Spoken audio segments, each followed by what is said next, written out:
Ladies and gentlemen of the interwebs, in a W, I guess, in conjunction with a little L, we'll get to it, Donald Trump put out this statement today regarding a new executive order pertaining to jabs for children.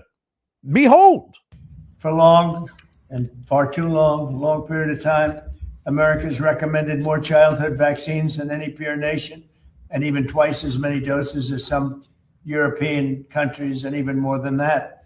In many cases, we were requiring 72 jabs for our beautiful, healthy, lovely, delicate little children, including giving the hepatitis B shot to infants and newborns on top of many other vaccinations. The hepatitis B shouldn't be given until they are 14 or 15 years old. They were given early.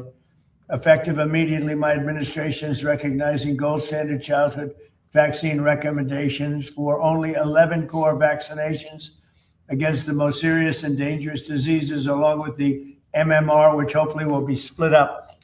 You have the MMR. We want it in 3 separate vaccinations given at separate times. Together, there could be a possibility they're quite lethal, and separately, it looks like they are not at all lethal, but just very effective. So the MMR, we want to have separate visits, separate times.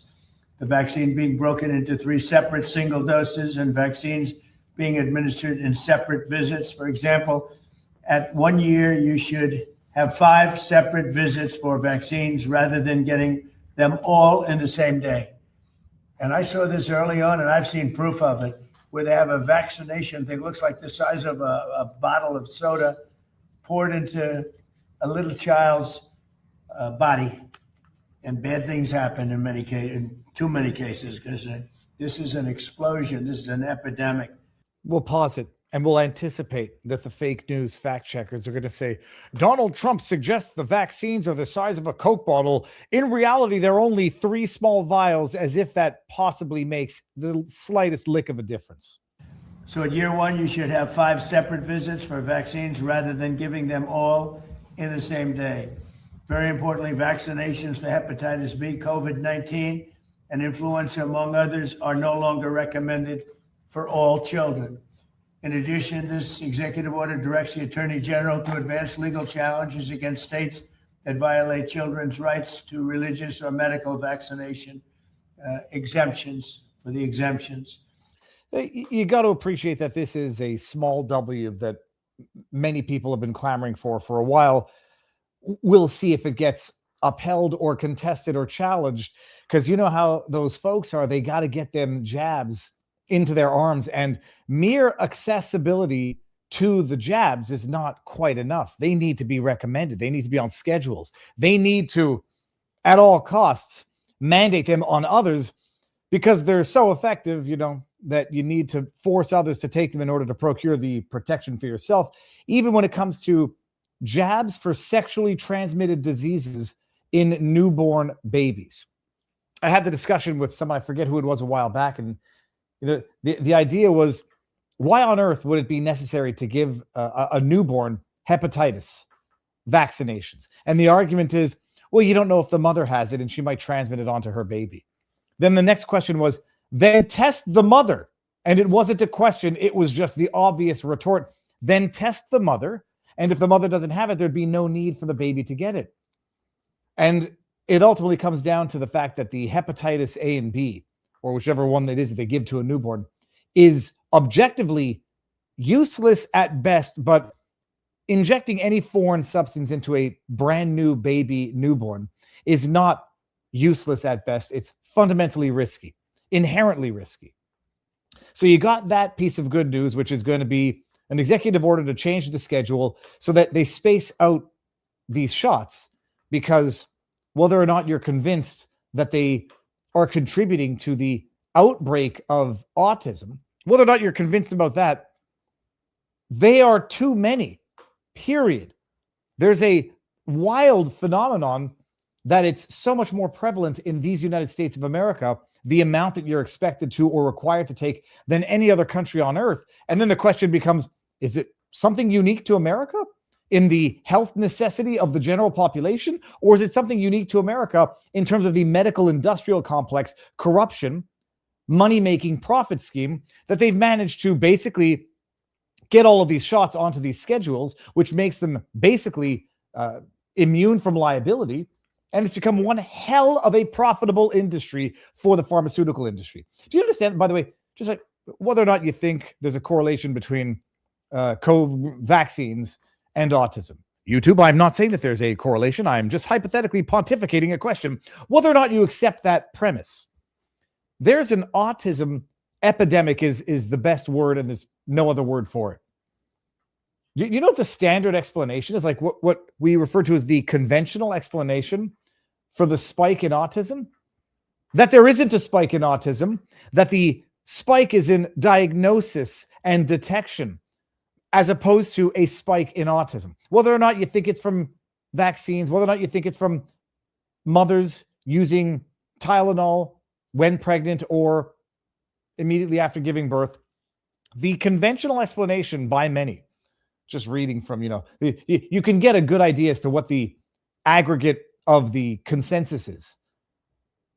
That it's based on broadened diagnostic criteria, increased awareness, screening, and identification, and diagnostic substitution and service incentives. So on the one end, there's not actually more of it. It's just, increased diagnostics, broadened diagnostics, and more awareness so people know to see it. And or misdiagnosis for incentivization for corrupt, profit purposes. It's the biggest load of shit you can possibly imagine. When I was growing up, I know everyone's going to go back to when I was growing up. Well, we didn't know what we were looking for. No, I never knew one nonverbal autist when I was a kid. Not one. Not in family, friends. I went to 3 different high schools. Maybe they didn't go to high schools. They were hidden in basements back then. You never saw them. The amount of nonverbal autistic children right now, it's not something that you can hide. It's not something that you could hide. It's not something that is now being revealed despite it always existing. The idea that it's not actually an epidemic explosion of autism, but rather just enhanced diagnostics, prescriptions, and awareness. Oh yeah, and a little bit of fake over-prescription bullcrap. The fact that there is not the slightest bit of intellectual curiosity in order to find out what on earth is causing it is itself suspicious and a problem. The only problem with that W of Trump's executive order is also the other issue that they're going to start using the wonderful, highly successful mRNA technology, which you might remember from such massively successful experiments as the COVID Pfizer jab and the Moderna mRNA jab. Johnson & Johnson used, I don't know if it was an attenuated, whatever it was, they used a different tech. They didn't use mRNA. That they're going to start using mRNA in the seasonal flu shots. Is it going to be a medical opinion? That mRNA prior to COVID had never been used as a vaccine delivery mechanism. It had never been used as a technology. And depending on who you believe, hashtag YouTube, this is not medical advice, this is just stating what various conflicting experts have stated, that the reason why the mRNA technology had never been successfully used in humans is because it always had a substantial risk of inflammation and other secondary effects, such that it was never suitable as a delivery mechanism or tricking the body mechanism for a vaccine. Magically, that, in addition to the definition of vaccine, changed right at the time of COVID. And now, having seen the smashing success of the COVID shot, I'm not going to refer to that as a vaccine, and that's not my opinion, commie tube bastards. That is Dr. Kieran Moore, the Chief Medical Officer of Ontario, who referred to it as a therapeutic. They changed the definition of the vaccine, and now they changed the delivery mechanism of the vaccine or the shot, and they say it was such a smashing success, depending on what your goal was. If it was population reduction, you might have been a smashing success. They're going to use it for the seasonal flu shot. Congratulations. I mean, I guess if that's your way of deterring anybody from getting the seasonal flu shot, well done. I haven't gotten, I think I once took maybe twice the seasonal flu shot. We once, back in 2007, 2008, when we had the other outbreak, but these were, whatever attenuated live viruses that they had in order to create the failed flu shot. And now they're just going with the delivery mechanism that, causes myocarditis in 1 in 5,000 young boys. But don't worry, they're not going to be mandated to take it anymore. Anyway, so that's the W of the day is Trump is, changing the vaccine schedule, because it's obviously too much. It's obviously too much in too short a period of time. And it's obviously, in some cases, unnecessary and motivated by profit, not by medical necessity. Because there's nothing unique about Americans in general that requires them to take twice as many vaccines as in Europe in such a short period of time for STDs that babies don't suffer from. But it moves at the pace of science, people. We all know that wonderful expression. I wanted to just, bring back this flashback from the past. These are the same scientists that we're listening to now. The face mask of a pig nose was protest. A cloth pig nose mask. I think this was back in it had to have been 2020 late. Winter 2020 going into 2021. I was refreshing my memory on this, moment of history when they shut down non-essential businesses in Quebec and Canada, non-essential businesses, and they left open essential businesses. But those essential businesses, pharmacies, grocery stores, they sold non-essential items. And this was not the science, not the political science. This was the test of the human condition as to how much idiocy they could get humans to abide by. They taped off and saran wrapped off non-essential items in essential stores that were still open to the public, so you could walk around in those stores, get the essential items, some of which were rather bizarre, included lottery tickets and alcohol, not at this particular pharmacy, and they blocked off the non-essential items. I'm at a pharmacy. Check this out.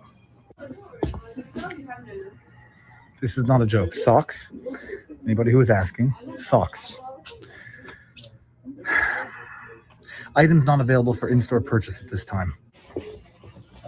Birthday cards. Birthday cards. Oh, police. This is it. Caution. For anybody who wouldn't believe their eyes if they didn't see this themselves. Okay. This is the world we live in now. I still have those glasses. A world filled with logic. I forgot what I went there for. So that was just a reminder, people. All right, everyone. Viva Freiheit. David Freiheit, former Montreal litigator turned current Florida rumbler. This is our weekly Sunday show on a Monday because a week and a day ago on Sunday, I was driving. No, we were at Chattanooga. We had our event. We were having a wonderful dinner with, we had the dinner with the Alexes from the Durand.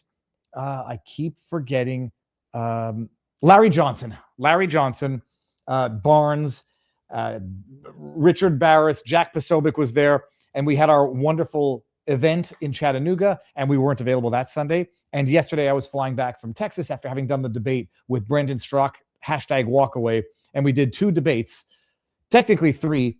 And those are going to come out over the next few weeks. They got to edit them together. We were in a panel of Team MAGA versus Team America First. We were on Team America First with Alex Stein, Harrison Smith, and Chase Geiser. And our panel of Team MAGA was Rob Knorr, 3 other people who I'm a jerk. I can't remember. And yeah, we had I think we had the best panel. That evening, the day before yesterday evening, they had a second panel, a second iteration of the Team MAGA versus Team America First. And on Team America First, it was Alex Jones, Joe Kent, and I forget who else. And then on Team MAGA, they had Will Chamberlain, Andrew Wilson, couple of others. It is going to be amazing. It's going to come over to the next week's. But after we had our conspiracy theory panel, we had we did a separate panel on the Tyler Robinson prosecution. And on the opposite end of that was, although we weren't really opposed to each other, there was Buckley Carlson. We had, who do I'm going to forget now? It was a great discussion. So you got to stay tuned for that. But been doing a lot of traveling, been doing a lot of sitting on my ass, and it hurts. And now we're having our Sunday show on a Monday across all platforms. CommuTube, VivaBarnesLaw.locals.com, Rumble, and on X. And we're going to have our after party on VivaBarnesLaw.locals.com. Third party revolution. That was one of the questions that came up. And I don't want to spoil the content of what's going to come out of the debate, except to say, and I tweeted it out, that the mantra, or I should say the leitmotif, which is a recurring theme of the Team MAGA is, so you're just going to vote for the Democrats back in power, they're going to be even worse. That was the mantra, and that was the best argument, in my view, that Team MAGA raised. And it was a bad argument. Team TDS versus MAGA. Balbo Becky, you're going to have to see this. Anyways, I'm using StreamYard, so I'm not going to be able to get to bring up the Rumble rants without sharing the screen. and I hope I didn't miss any. Let's get this going. I don't know where Barnes is. He's going to get here in a few seconds, but until Barnes gets here, we'll start with one of the topics tonight. It requires a video. Let me play this wonderful video of Director Kash Patel on Joe Rogan talking about Dr. Anthony Fauci, who has recently been not found to be in contempt, but had a recommendation. There was a vote for contempt and now a referral for prosecution. This is what Kash Patel had to say about Dr. Anthony Fauci on Joe Rogan a while back. I mean, we just had a great breakthrough this week on Fauci. So Senator Rand Paul, Senator Kennedy, and I hate naming names because I always forget people, are doing a great job with us on COVID origins. And we've got multiple investigations open on that. Yeah. But they had always been looking for Fauci's original phone or not original, but phones and devices he used while he was Fauci back in Trump one during COVID, and nobody had found it till 2 days ago. We found it. When was this? Really? Yeah. Now look, your audience and everybody listening to it shouldn't jump to the conclusion everything's in there. We'll look at it, we'll pull it, we'll rip it, as we say. Oh. And maybe it's deleted, maybe it's not, but at least we found it. And at least now we can tell the American people we've been looking, because it is of public importance to figure out, did that guy lie?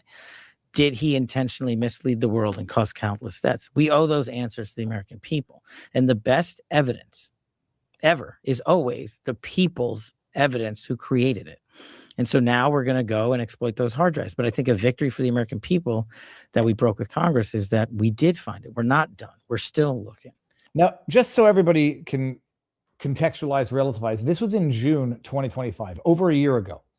This was right about at the point when some would say the administration not had gone off the rails, but had deviated course from the initial stated course and from the initial 3 months, which were a wonderful renaissance of populism and true MAGA, old MAGA. My joke is that, America First, in its current iteration, is the original iteration of MAGA, which was the MAGA, RFK Jr., Tulsi Gabbard, MAGA of 2024. This is 2025, June.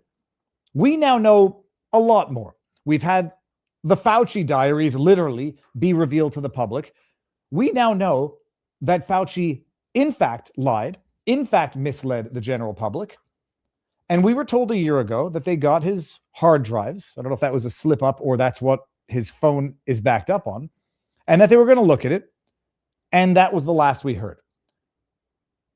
Now, the funny thing is Kyle Seraphin posted this. When was this one from? This was from back in the day.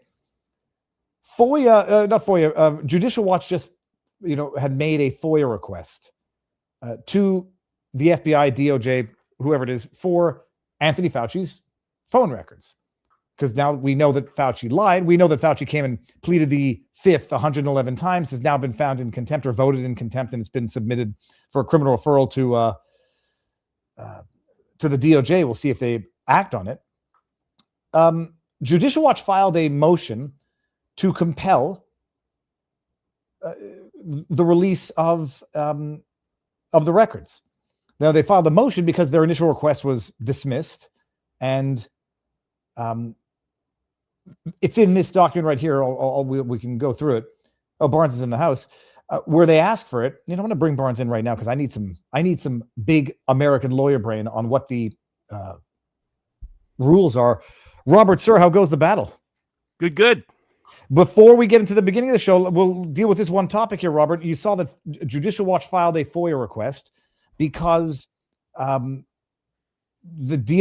it is at the FOIA department denied their request. It's under a rule that they don't disclose the documents if they're subject to ongoing investigation or something along those lines. And Tom Fitton of Judicial Watch had to file this motion to compel it, and basically saying the defendants have now defaulted or have failed in their obligation to provide what they can. What are some good excuses for the FBI, DOJ, anyone in the government to deny a FOIA request? Well, I mean, it's under the statute. So the statute provides certain exceptions, including law enforcement exceptions and a range of others. I presume they're saying that it was a law enforcement exception.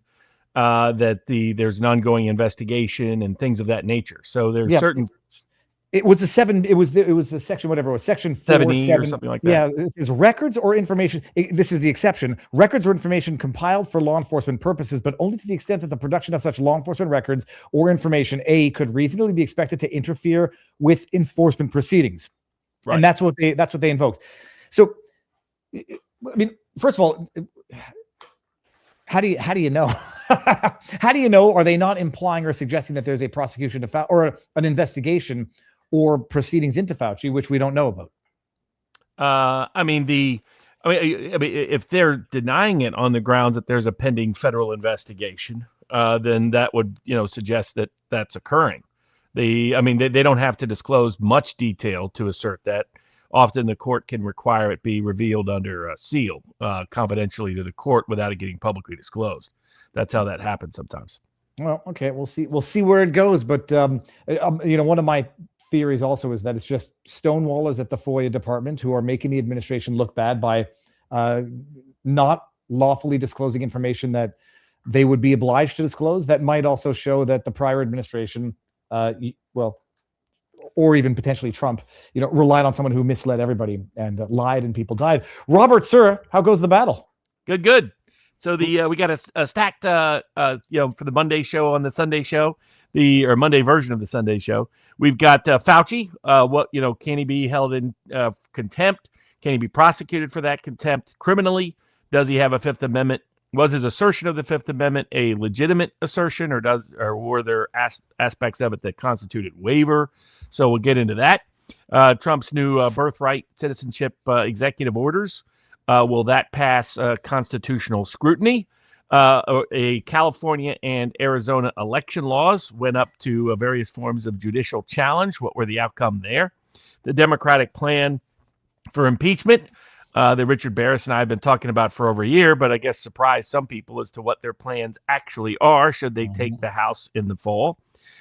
Just how evil is big tech? Matt Stoller has a good piece on this.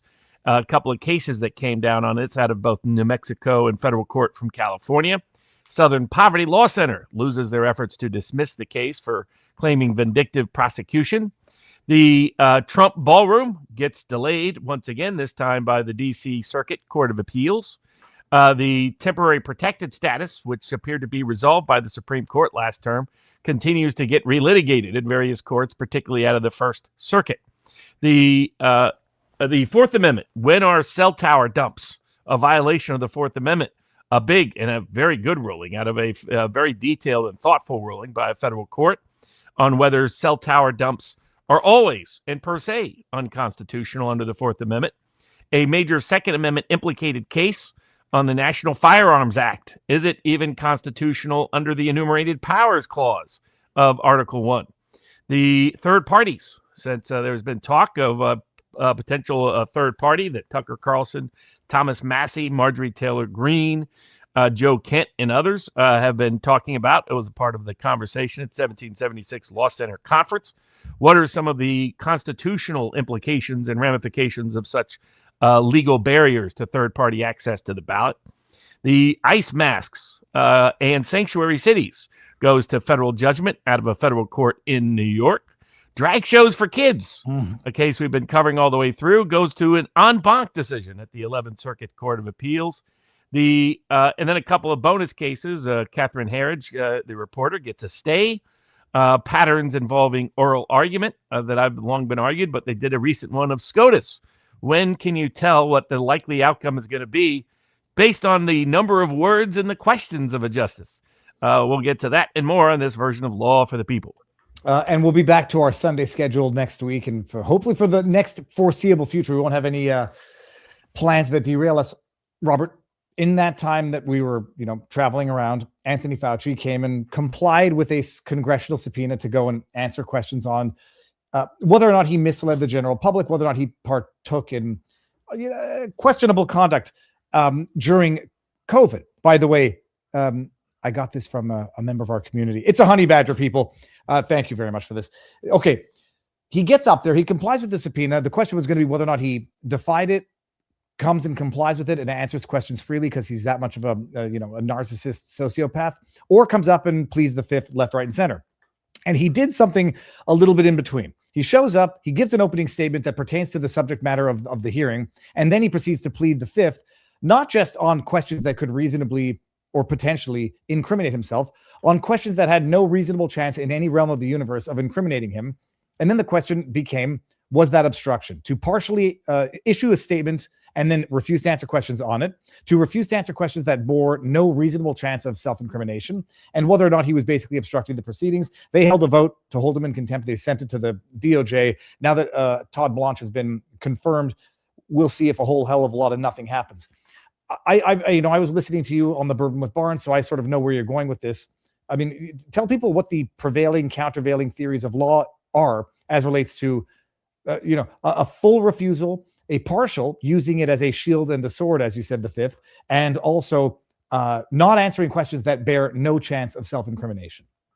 Yeah. So, I mean, in the particular case of Anthony Fauci, there was doubts as to whether he could raise conscientiously a Fifth Amendment objection because of the scope of the pardon President Biden issued to him on Biden's way out. That pardon covered everything imaginable, going all the way back to 2014.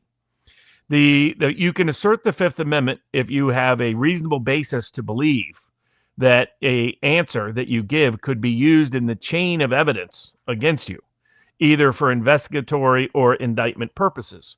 The question was, now you cannot assert the Fifth as to purely speculative claims as to criminal prosecution, and you cannot assert the Fifth for things that are outside the statute of limitations for prosecution. There has to be a plausible basis by which your answer could lead to a plausible prosecution.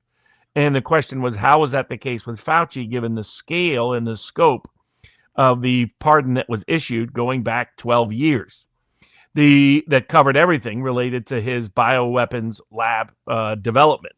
That the underlying issues were, did he lie to Congress? Did he obstruct Congress?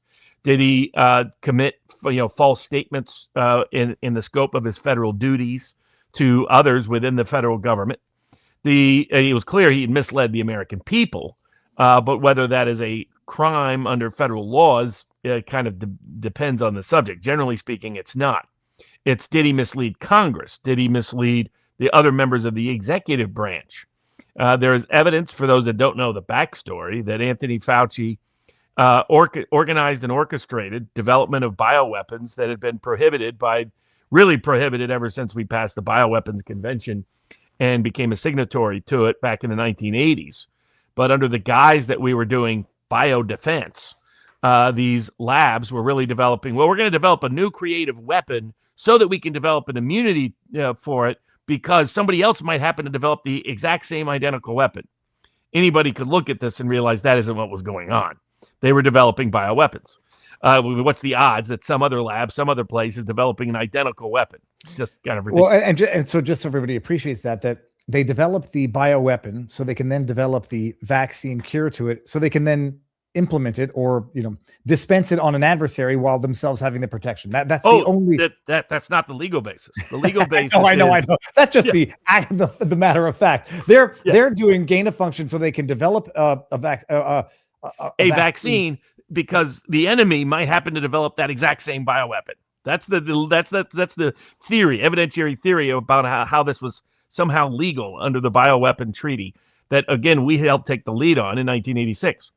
So and this even goes back to weather weapons and other things that were also banned under the treaties that we signed after it was disclosed that we were weaponizing the weather in Vietnam, Operation Popeye. So this blew up in kind of a mini scandal. Francis Boyle and others have been exposing this for decades, and that there's evidence that the Lyme tick disease is basically a bioweapon that went AWOL from one of our facilities. So this sort of peaked in Obama's second term, and Obama made clear, no, we can't be doing this. And that's why 2014 is a significant date.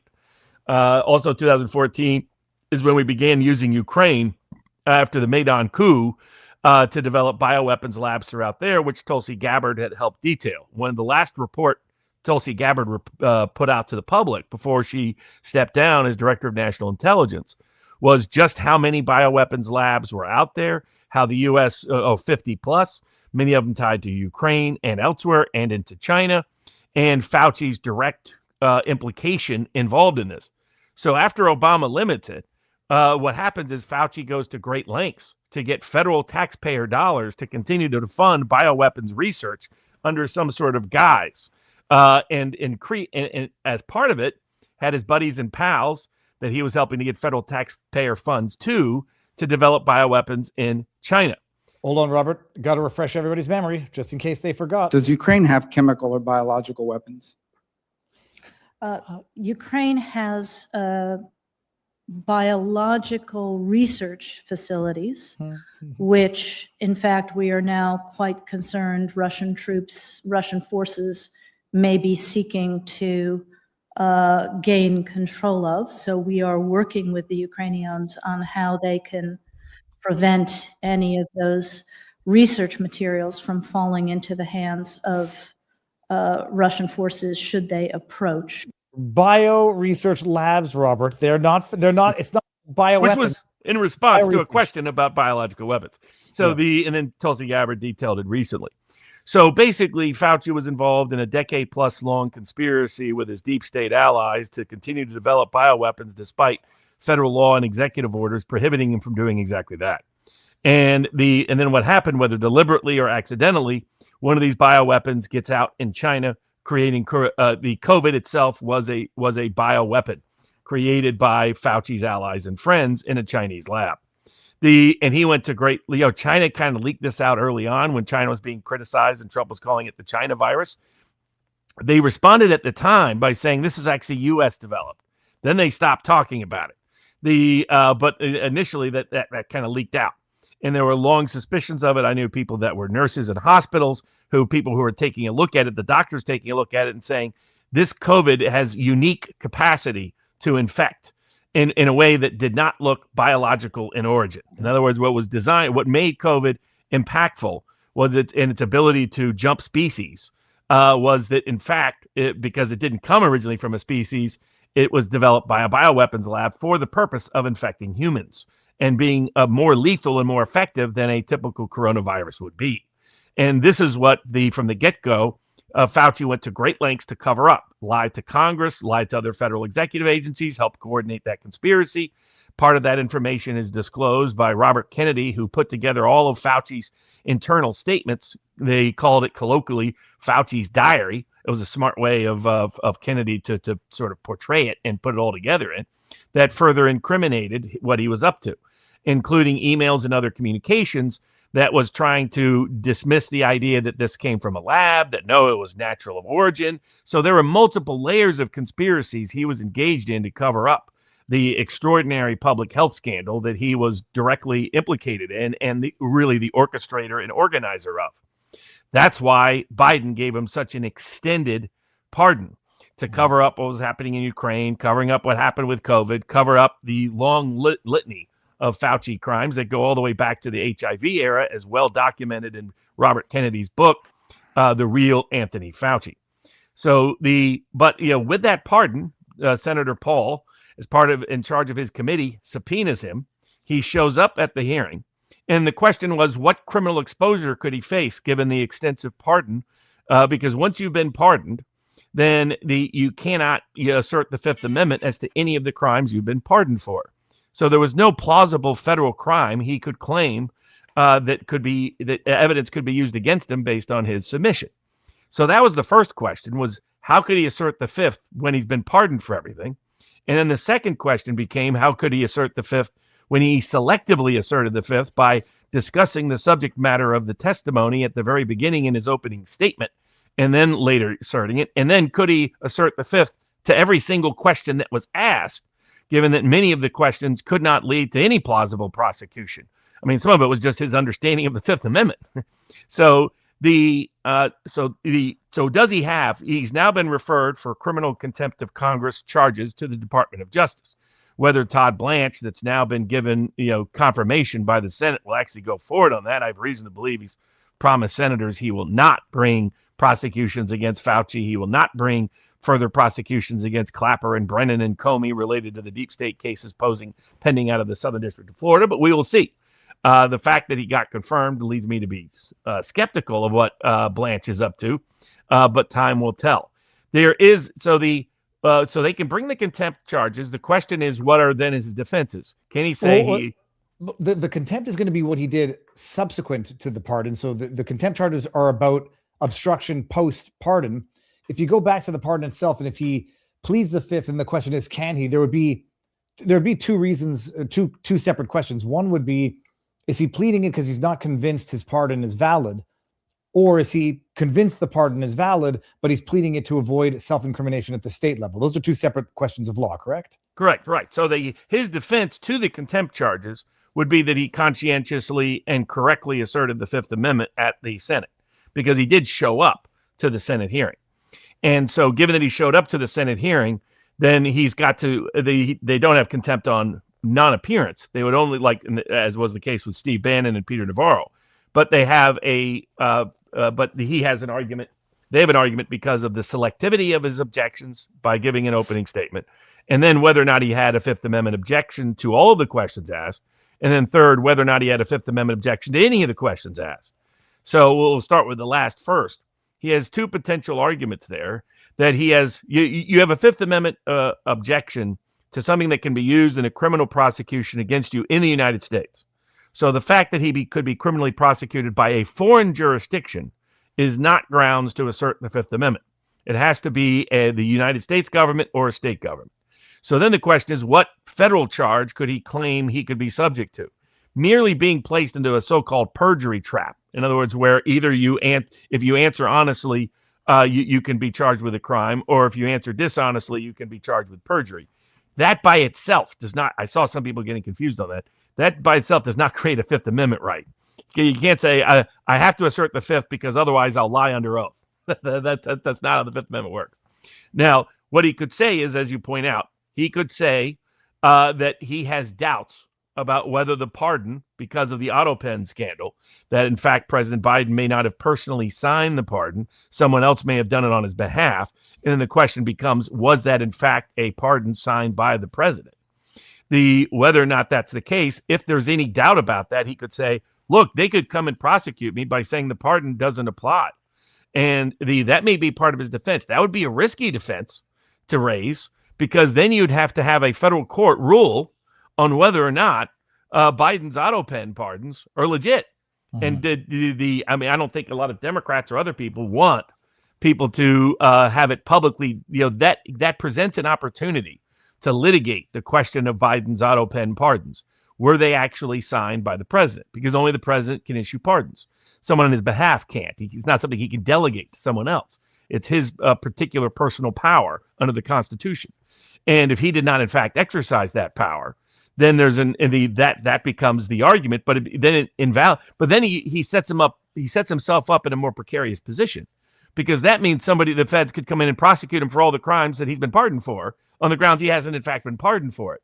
So it's a risky defense. If you're, contempt of Congress, maybe you do 2 years, probably you do 2 months.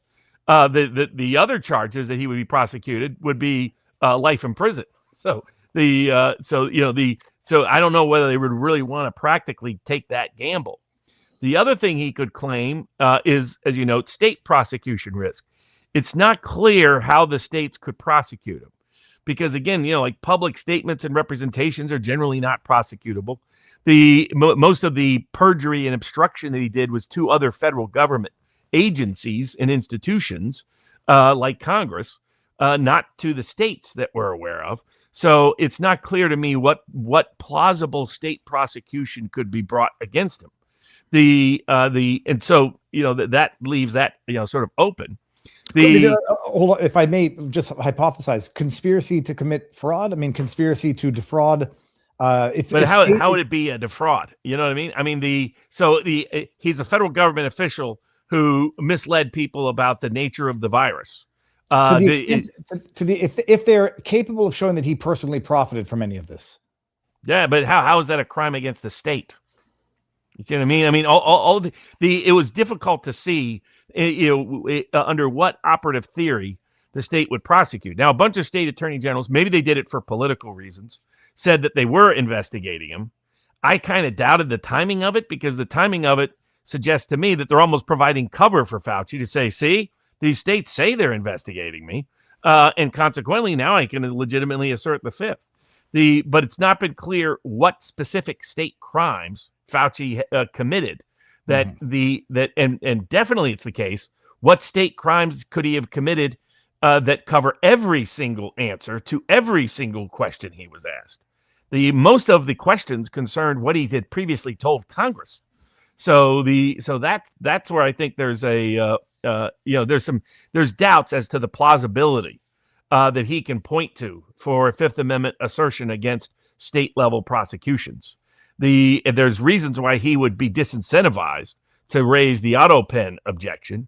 And then there's the waiver problem, which is, in the past, they have interpreted that you can't use the fifth as a sword and a shield, meaning that you can't assert a bunch of claims that would be covered under the Fifth Amendment and then refuse to answer other claims. So that's why, I mean, a lot of people, him taking the fifth across the board is not uncommon, because you want to avoid the sword and shield problem of saying you selectively asserted the fifth. But that's what he did by his ego is too big. He had to give that opening statement. He couldn't help himself. You could see he was enraged at having to even assert the fifth.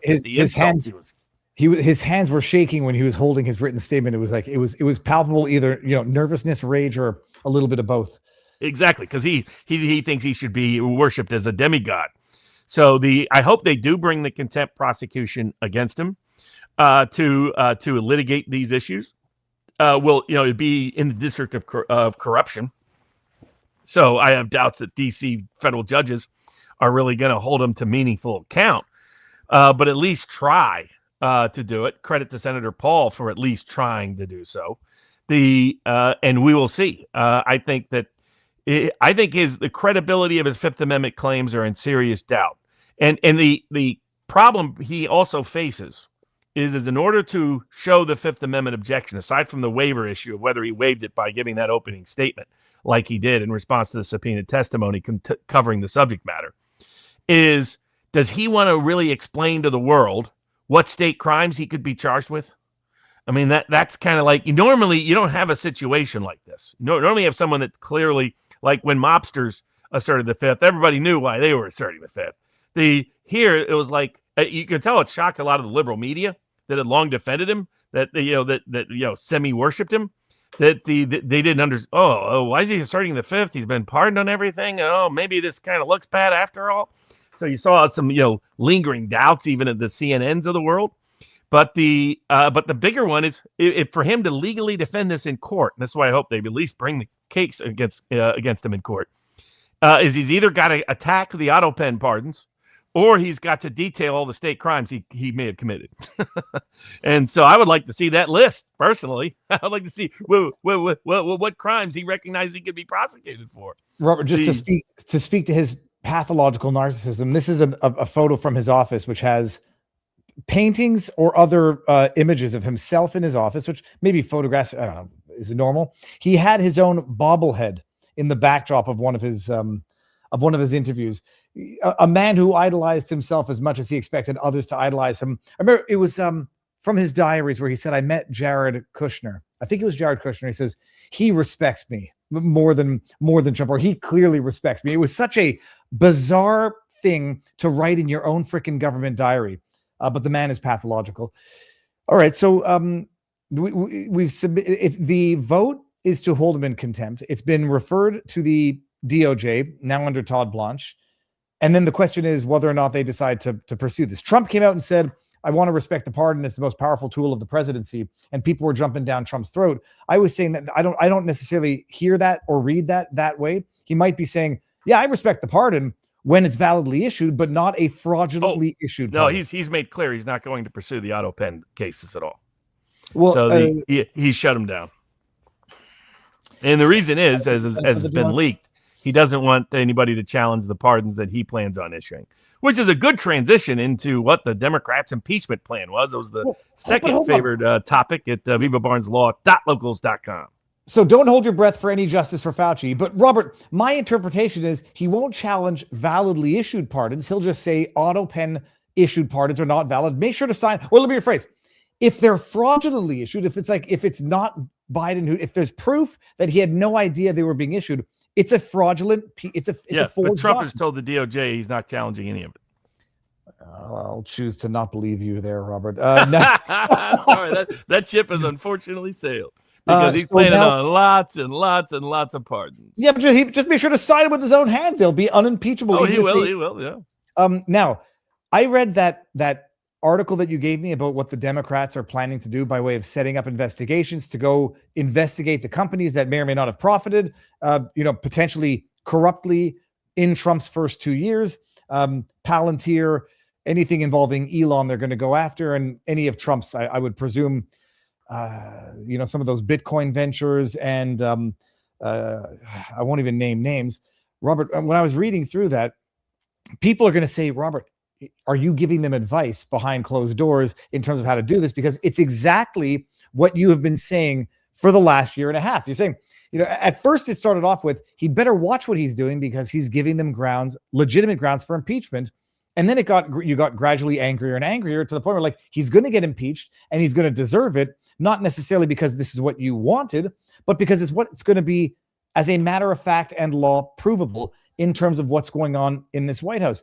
There's been a number of articles, all, anonymous sources or sources close to, talking about mysterious trades, insider trading. Some people were talking about this new app. I forget what it is now, the Truth API, which is giving you, advanced knowledge of things. And people are like, this is literally corporatizing insider trading. But I guess if everybody has it, it's no longer insider information. Reading through what their plan is, it's exactly what you had warned about over a year ago. And people are going to blame you for having given them the idea as though they needed it, as opposed to saying, we should have listened to you a year and a half ago. Robert, tell us what they've got planned and what's coming in store, and who's going to be the nail that's going to get this hammer. So it became clear to Richard Barris and I early last year, that Democrats were building up huge investigative files. And with this intention of being, if they took over the House or the Senate or both, using it to impeach the president, but also to embarrass, humiliate, and crush his public support. And it concerned the various scandals with Kristi Noem, who's now been dispatched, the various that connected to Corey Lewandowski, the various scandals concerning Howard Lutnick, the various scandals concerning the labor secretary has also been dismissed, the Attorney General Pam Bondi, who's also now been dismissed. They were trying to mitigate some of their harm by getting rid of those folks before they could be brought before the House or the Senate in their oversight role in the current Congress to cause public embarrassment. But organizations like Public Citizen and ProPublica and others were building massive files. And so Richard Barris and I started to warn about it. They'd already developed the plan. The plan was already there. It didn't come from us. We just outed that the plan was there. And we're trying to warn people about these specific cabinet officials who are going to be ongoing points of risk, but also what the administration was doing and friends and allies and families of the administration were doing. Unfortunately, that much of that has not been, they haven't acted on it other than get rid of those 3 cabinet officials. They haven't acted on any of the rest of it. And what Democrats are planning on doing is basically spending a year in public investigations. So they're going to use their subpoena power to bring all these people and all these records and all this information into the public light. Hold big hearings exposing it. They want to do what they did to Nixon and Watergate, which for those that people may have forgot, they dragged that out for like 15 months. So Nixon only resigned in 1974. The Watergate investigations had started in early 1973. The first reporting of it was in late 1972, actually during the campaign. It was just a little known story at the time. People didn't pick up on its consequence until after Nixon's election. And so what they're going to do, what are they looking at? First, one of the things they're looking at is insider trading. So this is that the President Trump has decided to engage in massive amounts of stock market trading more than all the presidents before him combined. It was an interesting choice. It was one that he avoided, I thought, wisely in his first term. His second term, he's been doing it at a rapid scale. He trades at a level that you don't see hardly any, even active day traders trade at. If I may try to steel man it, Robert, wherever he's trading is, I presume, behind a blind trust? No, he scratched all that. And he put his son in charge of he said, don't worry, it's my son in charge. My son Eric's in charge of all of it. But it's clearly a lot of it's coming directly from Trump and he's done things like he'll trade in a stock right before he announces something that is going to impact the value of that stock, including having the U.S. government buy interest in various private companies that he had previously bought the stock in, that by announcing the public the government's purchase of stock interest and equity interest in those companies boosted his personal stock value. So that's just his side of the insider trading. As Iran has detailed, because they've been following it in live time, I did love it when they proposed to Vance, could we get a piece of it? We don't mind all the insider trading, but we would like a piece of it sent to us. But they've detailed all these suspicious trades in the oil markets and other markets that are timed around President Trump's announcement that suggest somebody has been tipped off by the president what he's about to announce so that they can make a bunch of money in the oil and equity markets. So there's that side of insider trading taking place. Insider trading connected to something the president himself does or did, that somebody has advanced knowledge of, sometimes including the president and his own family, but also including friends of the family, and including Jared Kushner, and including Steve Witkoff, and others that make a lot of money, of course. Then you have other kinds of insider trading that occurred, like with Howard Lutnick's family, alleged to be involved in trading on the tariffs getting struck down based on a tariff policy Lutnick himself recommended to the president that was legally problematic.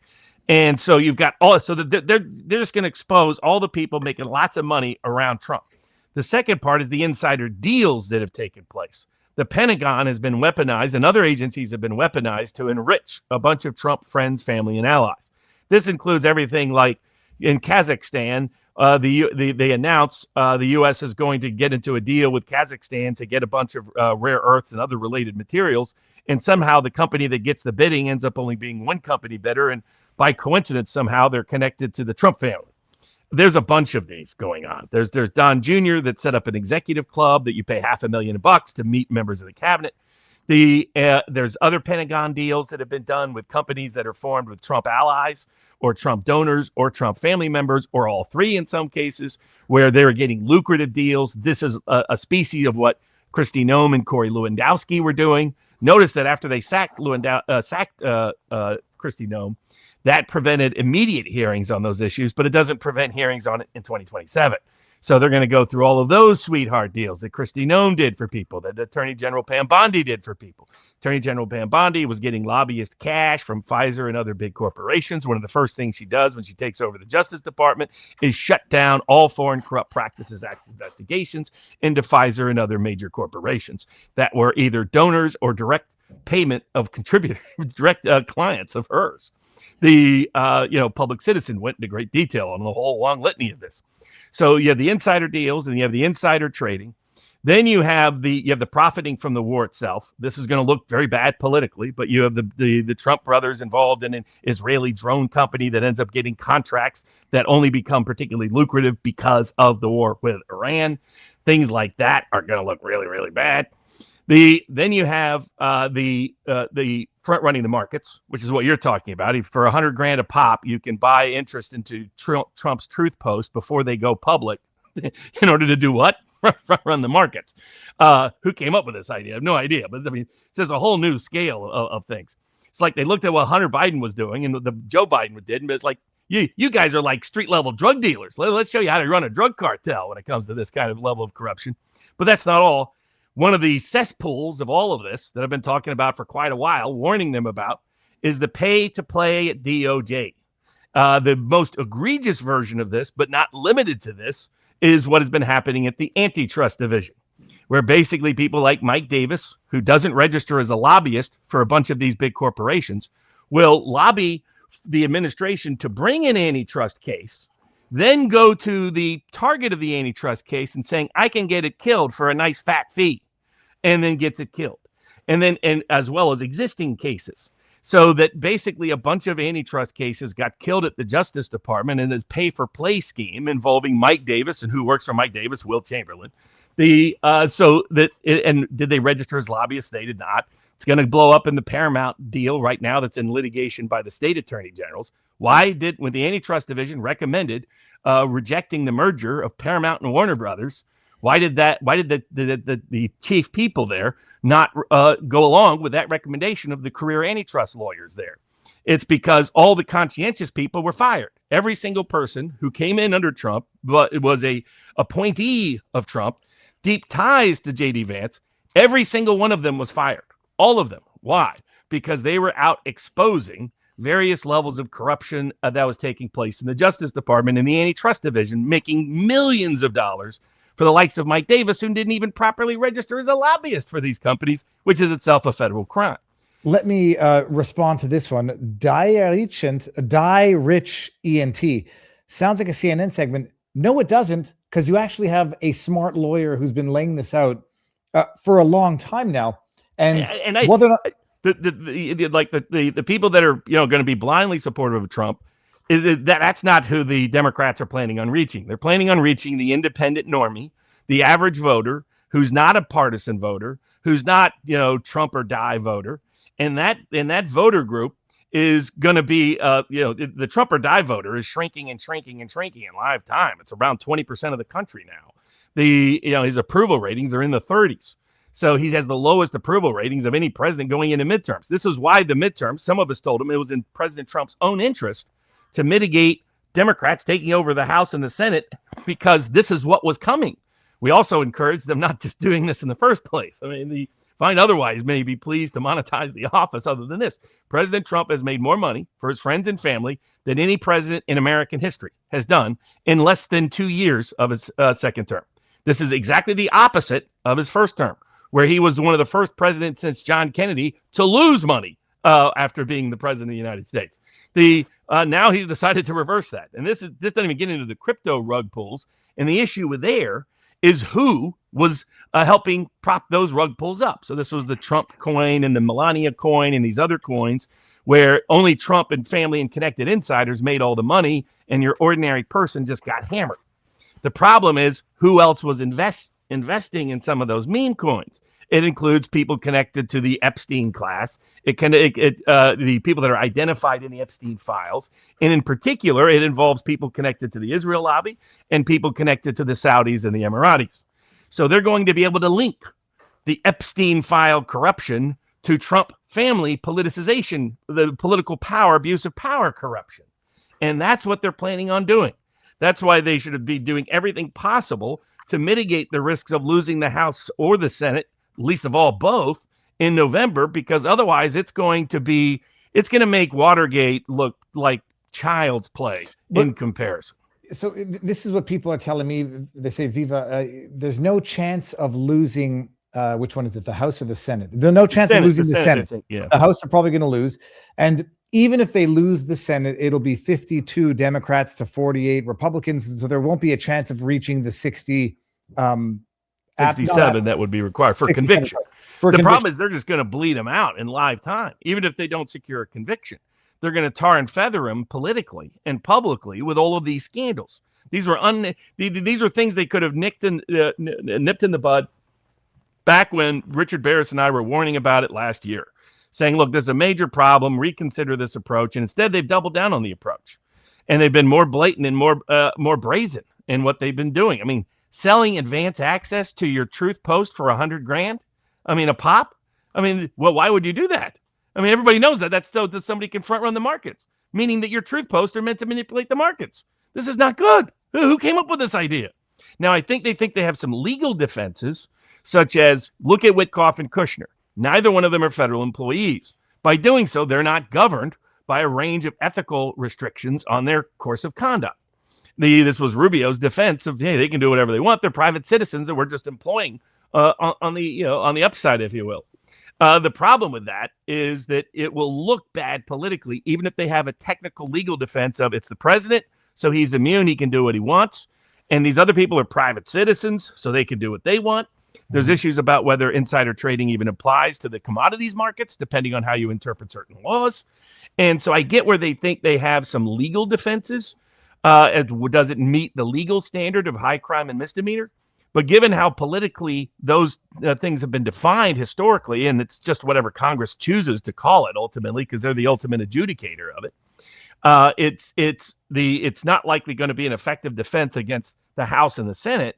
And more consequently, it's also why he couldn't diminish his political capital, not only to mitigate losses in the midterms, but also going into 2027.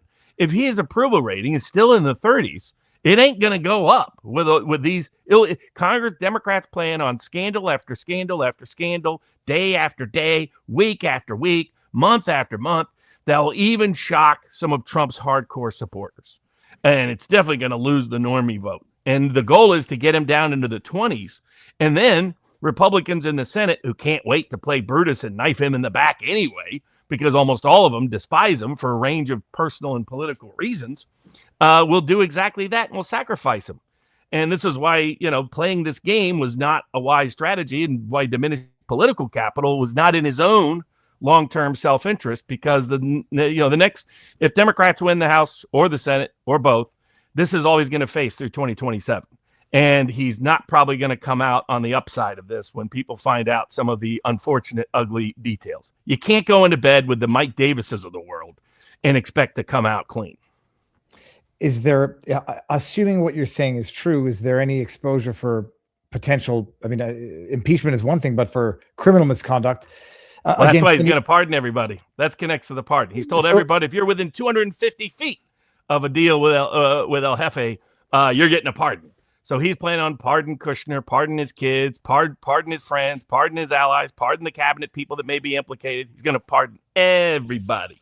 It's going to be one mass pardon before he ever exits. So there probably won't, and that's part of what's encouraged the brazenness of everybody connected to this activity. The Mike Davises of the world aren't worried about being criminally prosecuted because he anticipates being right at the top of that pardon list. So that's also why they are reflexive defenders of anything Trump. That's why they'll reverse their own prior policy positions on a wide range of issues to defend and protect Trump. That's why they come after people like me, like people like Richard Barris, because they don't want this to be publicly aware, even though the public is going to be aware. That was the point Barris and I pointed out. There was no stopping this, particularly if Trump diminished his political capital. But unfortunately, they've chosen to take a different path. But it is unlikely any of them will be criminally prosecuted because Trump is going to pardon every single one of them. Do you think he's going to pardon them on the way out? I don't know how many times presidents have pardoned a lot of people midterm. No, that's not uncommon, but he'll do it as soon as he knows there's any risk, because if he were to be convicted by the Senate and removed by the Senate, which depending on the number of Democratic senators, right now that would require something like, I think they'll require 20 Republicans to vote for conviction. Their own internal count is that there's 6 to 8 Republicans they believe that would vote to convict on any grounds that just dislike Trump, that are likely to be in the Senate in 2027. Because remember, Mitch McConnell won't be there. Bill Cassidy won't be there. Tom Tillis won't be there. John Cornyn won't be there. So a lot of those that would now be votes to convict won't be there in 2027. The investigations will likely take up most of 2027. And I think the Democratic plan is to convict right at the beginning of the early 2028 primaries. Now, there's some people, I may be in that boat, that think that if they were to convict if Trump doesn't course correct and fix his political capital, that's the only way in which he gets convicted. In other words, his approval rating dips into the 20s.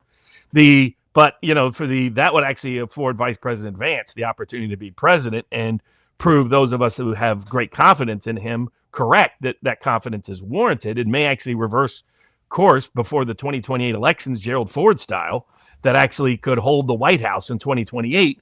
So the irony is, if Democrats get what they really want and remove Trump, it may cost them the 2028 White House in the process, because but they are so eager to punish Trump, they will not be able to help themselves in what they're going to do. Let me read a bunch of these tip questions and chats here. Mr. Cooch Incident says, it's about time. I missed you guys the last 2 Sundays. There was another question. We're not doing this on Mondays from now on. We're going back to Sunday as of this week. This is just to make up for yesterday because we can. Dark World XL says Trump should use the DOJ to go after Fauci, force him to declare the pardon, bring it to the Supreme Court, and just before the ruling say, if a pardon like Fauci's is allowed, then I will do the same.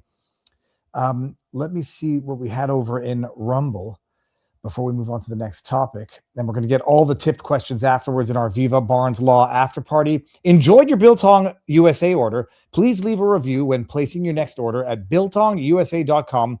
It helps others find us, and it means a lot to our small business. Use code BARNES for 10% off. Go to biltongusa.com and order some today. Robert, I had a question about this. Is there a risk so that he could pardon everybody, pardon Mike Davis, whoever else you think may have committed crimes? Any chance that they get some of these people to flip and, I don't know, spill any more beans on the administration? I mean, there's definitely that risk. I mean, the thing is, once his political capital diminishes, he's going to see people running for cover.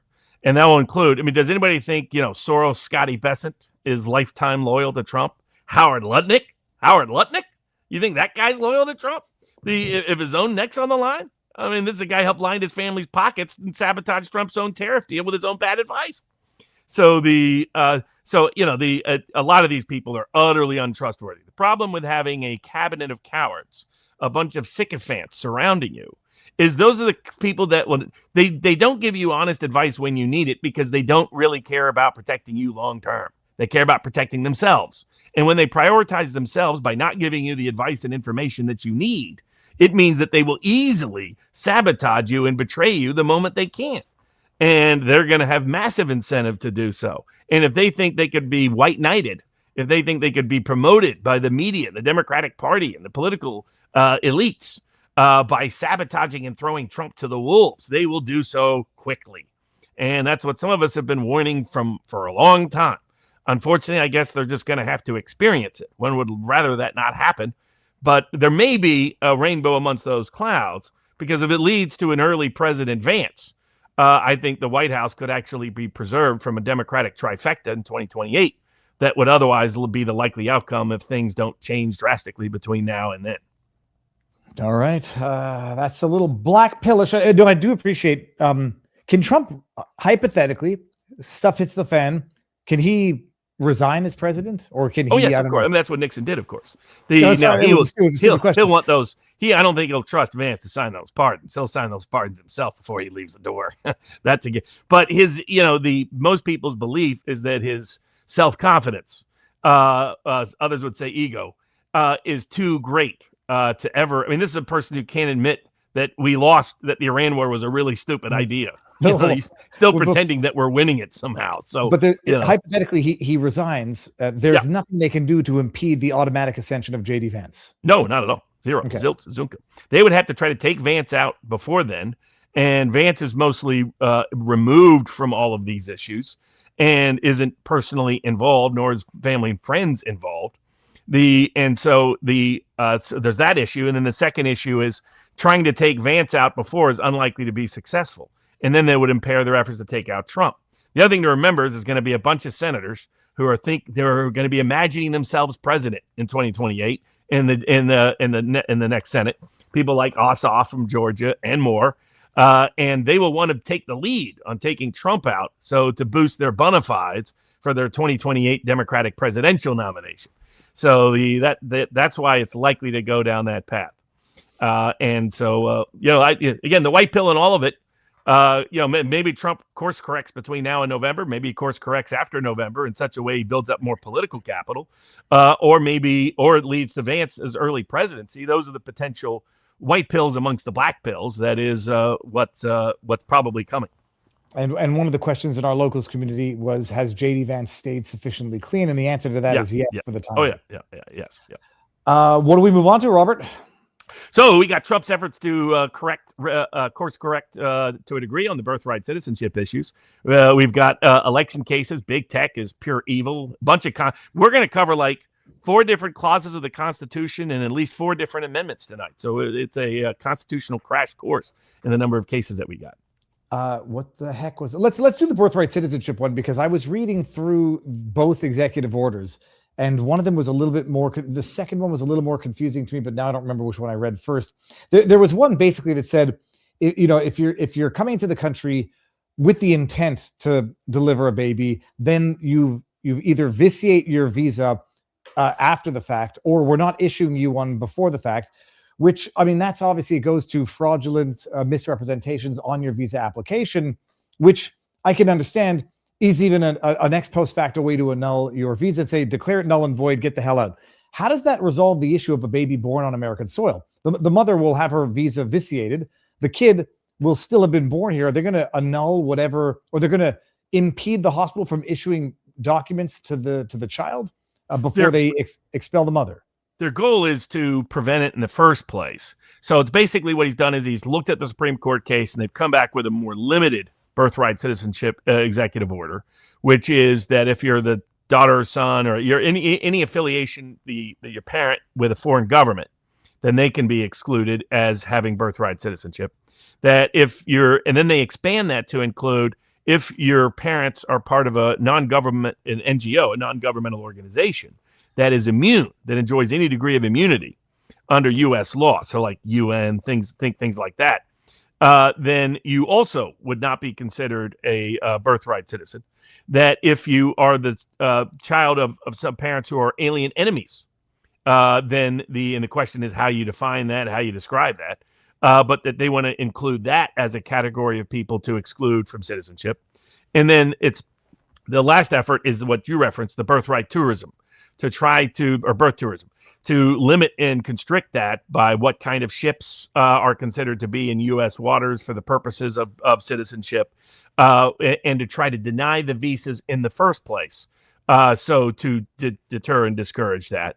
And then I think what they're going to try to claim is that somebody who violated their visa in being here, the child of them is not a birthright citizen for those purposes because of that they are a trespasser, if you will, but just focus on a more narrowed subset of that group rather than everybody that was here illegally, or unlawfully. So I mean, I think some of this will get upheld, some of it probably won't, but at least it's an effort to try to contain the problem. And at least some aspects of it will find judicial approval. When I was reading through the executive orders, I mean, it just sounded like it was clarifying existing law where fraudulent misrepresentations are already fraudulent misrepresentations. You don't need an executive order to confirm it. It's to link it. The goal is to try to link it to denial of citizenship if that is the basis upon which the person became a citizen here. All right. Well, that's interesting. Okay. Yeah. So we'll see where it goes. Yeah, we'll see how it goes. Now, speaking of citizenship issues, we had two major election cases come down the pipeline, one from Arizona and one from the Ninth Circuit on Arizona, and then one by a California state court on a California prop that the Democrats are worried is going to pass in the state of California. Yeah, you're going to have to feel those right now while I refresh my memory. Yeah. So for California has Prop 39. Prop 39 is a ballot measure that's going to be on the ballot in November. And what it provides for is it requires the various registrars of the election records to go through and verify citizenship of anybody on those election rolls. The second thing it requires is that a person must present ID to vote. And if they're voting by mail, they must include a unique identifier number associated with a unique governmental ID in order for that vote by mail to be counted. So that you won't be able to vote if this passes, you won't be able to vote in California if you do not have a government ID that you showed at the time you went to cast your ballot in person, or you did not include the unique identifier on the mail-in ballot that you sent back in. In addition, the goal is to limit non-citizen participation, which even the state of New Jersey admitted just happened in their elections. They say by mistake and what have you, which everybody in the media had always said that was just a myth. Well, apparently not. Just happened just last year. So the Prop 39, as even California Democrats know, is very popular even in a state like California. I'll just read it up for anybody listening on podcast. But a yes vote on Prop 39 requires voters to present a government-issued ID for in-person voting or provide the last four digits of a digital government-issued ID designated during a voter registration. I mean, I'd imagine if you could still get other people's numbers, but that would still be more difficult. Require elected officials to maintain accurate voter registration lists, God forbid, and best efforts to verify citizens' attestation using government data, require the state auditor to audit government compliance with these requirements during odd-numbered years, and report findings and recommendations for improving the integrity. And then a no vote keeps the existing laws, which, as of now, actually prohibit anyone from even asking someone to show ID when Correct. voting. That's how nuts it is in California. So the state attorney general decided that he has the authority under California state law to give some titles to these props. And he decided to give a title that highlighted this, quote, prevents citizens from voting unless they present government ID.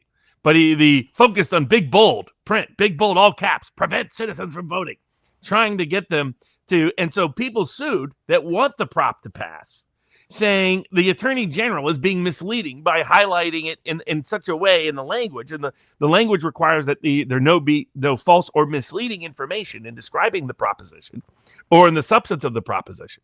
But of course, the California judges in Sacramento said, no, the attorney general is doing a fine job here. Doing good. This is a perfectly within his discretion and seems like a completely accurate description of the law proposition, which it really isn't.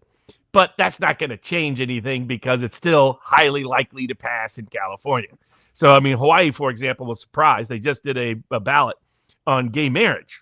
And if they'd known the history of the Asian and the Native communities of Hawaii, they might have known it wasn't going to be so overwhelming, even though Hawaii is very democratic as a state. And it only passed by like 10, 11, 12 points. And they thought it passed by like 50. They're like, what? Well, they're going to be surprised here.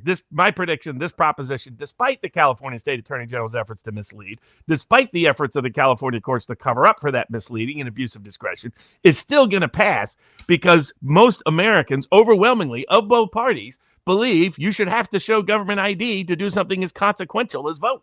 When is the vote on that proposition? November. It's this midterm, so November 2026. It will obviously, if it passes, it'll be implemented for 2028. Correct.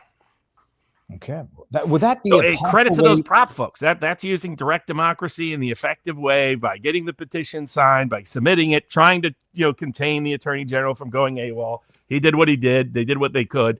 But it's still, in my view, not going to matter because if you let voters vote on this directly, remember, California has repeatedly rejected racial preferences in government policies, including in Hispanic and African American areas. It's a place where even liberal Democrats, even in a state dominated by liberal Democrats, they're completely out of touch with their voters on these kind of issues.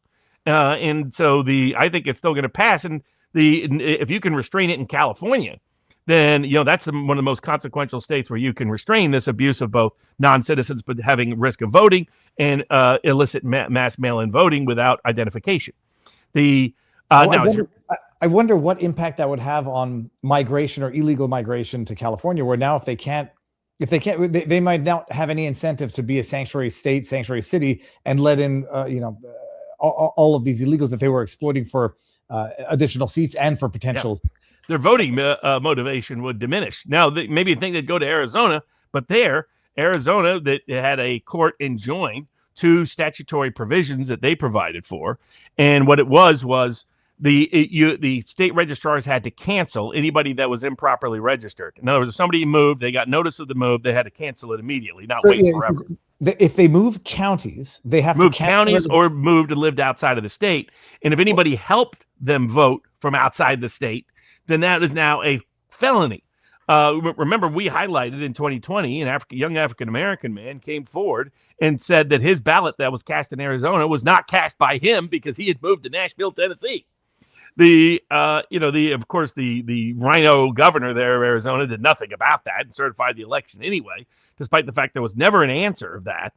Not from Arizona Data Guy or those other guys that always, Garrett Archer, were always running interference for their pals in the Arizona election authorities, never provided an explanation as to how did that person's vote get cast when he didn't cast it.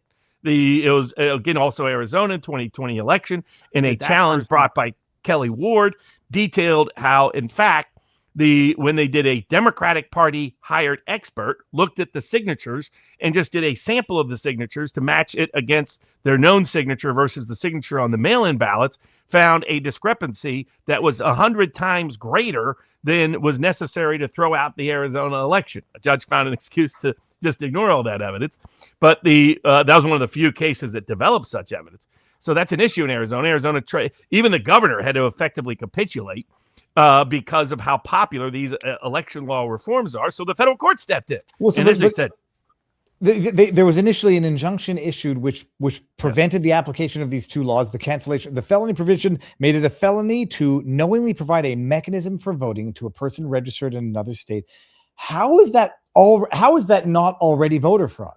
yeah, exactly. Should be. So, But was the fact it they had to clarify that that's the case. And so an organization sued that was a voter registration organization. That's a pro-illegal immigration organization, by the way. Why is the pro-illegal immigration involved in voter registration? Well, you can draw your own conclusions.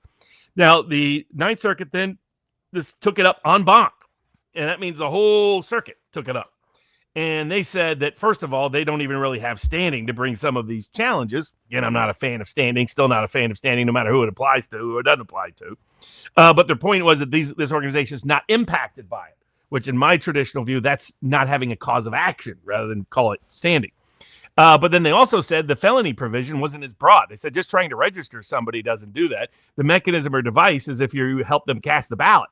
And so that, and they said the laws are fine. So these laws are now going to be enforceable in Arizona, a very good election integrity win for the country, and an example that can be used for other jurisdictions. Now, I might stand up partially to stretch my legs out because they're still killing me from all of this traveling. So if I do it, people don't think anything weird's going on. We just got raided by Robert Gouveia. So Robert, in the house, thank you very much. Okay, I have to congratulate Robert privately. I was told publicly that he just had a baby boy, Robert. And wow. So I meant to congratulate him in Texas. Okay. Thank you, Robert Gouveia. So that's coming. That's Arizona. That will be in effect for November, correct? If they've lifted the injunction, those provisions are going to be applicable for the midterm. So maybe we'll see. Big gubernatorial race there, some big congressional races there for the House of Representatives. So it can have some consequence. So we'll see how it develops. Now we got a range of constitutional cases, but there's a good transition into one of the issues that came up that people have been asking about with the announcement by Tucker Carlson, Marjorie Taylor Greene, Thomas Massey, and Joe Kent, who are getting together at Tucker's place up there in Maine. They made the announcement during the 1776 Law Center Conference is when it went public. There was a chance all of them actually were going to be present. There's a good chance they're all present for next year's conference. Along with Alexander McCorris and Alex Christoforou of the Duran, Daniel Davis, Larry Johnson, Jim Webb, Richard Barris, everybody else who attended that will be repeat guests. And maybe the only place they appear in the United States for a conference is the 1776 Law Center Conference, which went very well. Thanks to everybody who attended, including the one and only Viva Fry. What is the law governing third parties? And contrary to conventional wisdom, are there a bunch of restrictions that state governments in the United States have imposed on third parties to access the ballot, presidential and otherwise? Yes. Are those laws and restrictions constitutional? Generally, no. I've litigated more of those cases than probably any lawyer alive these days. Have been doing it for over a quarter century, represented everybody from Ralph Nader, Jill Stein, the Green Party, the Peace and Freedom Party, the Libertarian Party, the Taxpayers Party, the Constitution Party, the Independent Party, various independents seeking presidential ballot access. And in that context, I've won some seminal cases, including Nader v. Brewer out of Arizona concerning election law limitations and restrictions, because no state has been more restrictive at attempting to keep third parties off the ballot than Arizona of late. She was the gift that kept on giving. She was obsessed with keeping independents off the ballot, bragged about it publicly. That helped facilitate my cases. But for those that don't know, ballot restriction history is foreign to our founding. When we first when this country was founded, we didn't have the state monopoly over ballots. Indeed, that didn't even occur until the late 19th, early 20th century. And it was done in the name to reform the system, to make it, to allow you to vote in secret, one, and two, to have the ballot be done in such a way that people weren't being, given ballots that weren't accurately representing their vote was the thesis. Now, in fact, it was meant to break the back of working class driven political machines across the country. Indeed, voter participation has never been as high in America as it was at the end of the 19th century, when even federal government positions were dependent on which party won. If you wanted a post office job or you wanted to keep your post office job, you make sure your party won. The old spoils system, so to speak. I think that system worked a lot better from a little d democratic perspective than our so-called career civil service bureaucracy has done. But they use the hijacking of the ballot system. So even when we started out a ballot system, you could still bring your own ballot to the ballot, to the election to put it in. And they knew by controlling the ballot, they could, for example, effectively make it very difficult for we had a little higher rates of illiteracy back then for those people to even know what the ballot says to vote. This is one of the state monopolies manipulations that they were going to do once they had a monopoly on the ballot. Only the state now can print and publish the ballot. They control it from beginning to end. Now, they said this would be with chain of custody. We would limit the ability of abuse and fraud. Of course, look at the 2020 election to see how that worked out. Or just look at the last California election. All those mail-in ballots magically come in for the right candidate. There's good reasons for skepticism, so much that even Democratic Congressman Raton, future presidential candidate Raton, has admitted it makes the Democratic Party look bad at a minimum to have such a system. What they've done is the third parties historically have had great political success in changing and shifting the Overton window on permissible policy positions in America. And they have become a critical, essential tool for the democracy and the constitutional republic to function because it allows dissatisfied populations to use the tool of their political capital of the vote to be able to get more of what they want when the existing party system is not delivering what they need. And because otherwise what happens when people don't have a little d democratic option, they tend to either abstain and drop out, and that over time atrophies the government and the civil society in such a way it will not be fully functioning on a sustained basis, or they resort to violence. And you don't want that to happen. If you want the constitutional republic to be sustained, you want them to have independent options to express their political opinion through the ballot box. And that means the voter, should have as much choices as they want on the ballot. There is no polling you will find anywhere that says Americans say, geez, I got too many choices on the ballot. I just can't handle so many choices. Doesn't exist. People are, it was one of the questions that came up actually during the MAGA versus America First, which was, a third party, putting it in quotes, would ensure Democrat victory. But first of all, there's always been third parties. There's been it's just a question of the degree of the success of the third party. You have the Libertarian Party right now. I don't know how many states they're on. How many states are the Libertarian Party on the ballot in?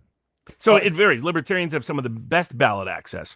What's happened is, because new parties, so Jefferson created a new party that helped restore the constitutional republic. Andrew Jackson created a new party that helped restore the constitutional republic. Abraham Lincoln created part of a new third party who, coming into power, helped restore the constitutional republic. The various greenback and populist movements of the late 19th century helped inform a range of laws that made our republic more responsive to the American will. The various parties of the sort of labor-oriented parties of the 19-teens and 1920s led to the New Deal Democratic Party that passed a lot of reforms and remedies. The possibility of third-party or independent challenges of the civil rights movement and of the anti-war movement helped incorporate certain policy changes in our American government. The George Corley Wallace's 1968 campaign, John Anderson's 1980 campaign, Ross Perot's 1992 campaign, Ralph Nader's 2000 campaign, Robert Kennedy's 2024 independent campaign helped. The reason why MAHA even exists in American public opinion at any degree of scale is because Robert Kennedy leveraged the access to the ballot with political capital to get President Trump to adopt it and incorporate it.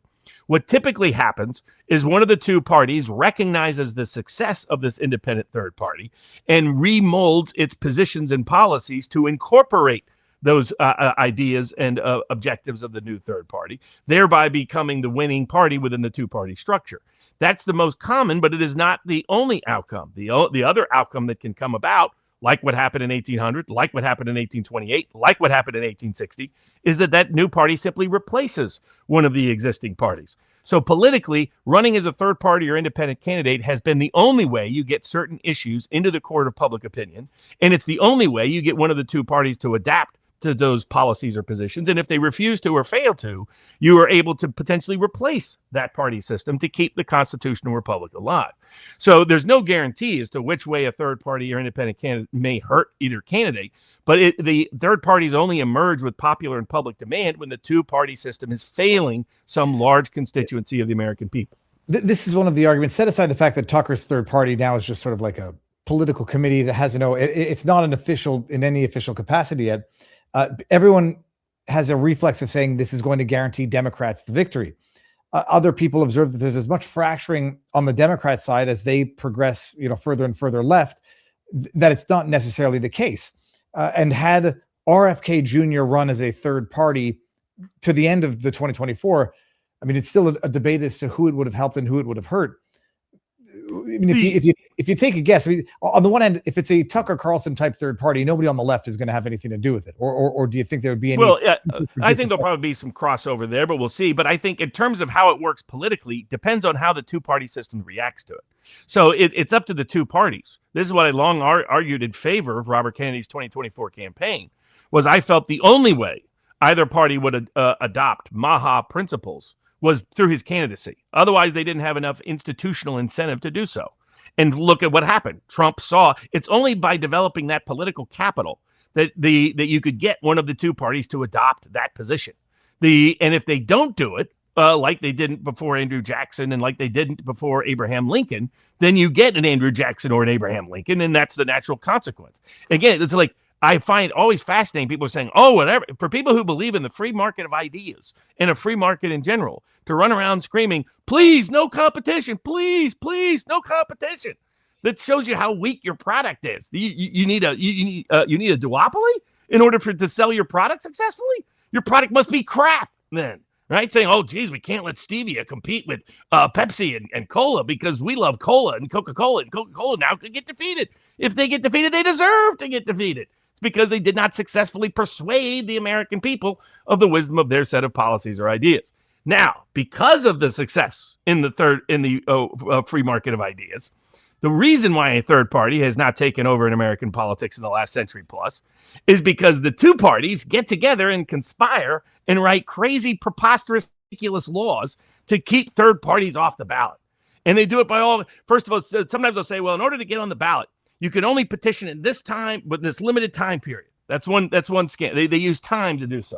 They always justify this by saying, oh, geez, the ballot, we need all this advanced time in order to print the ballot.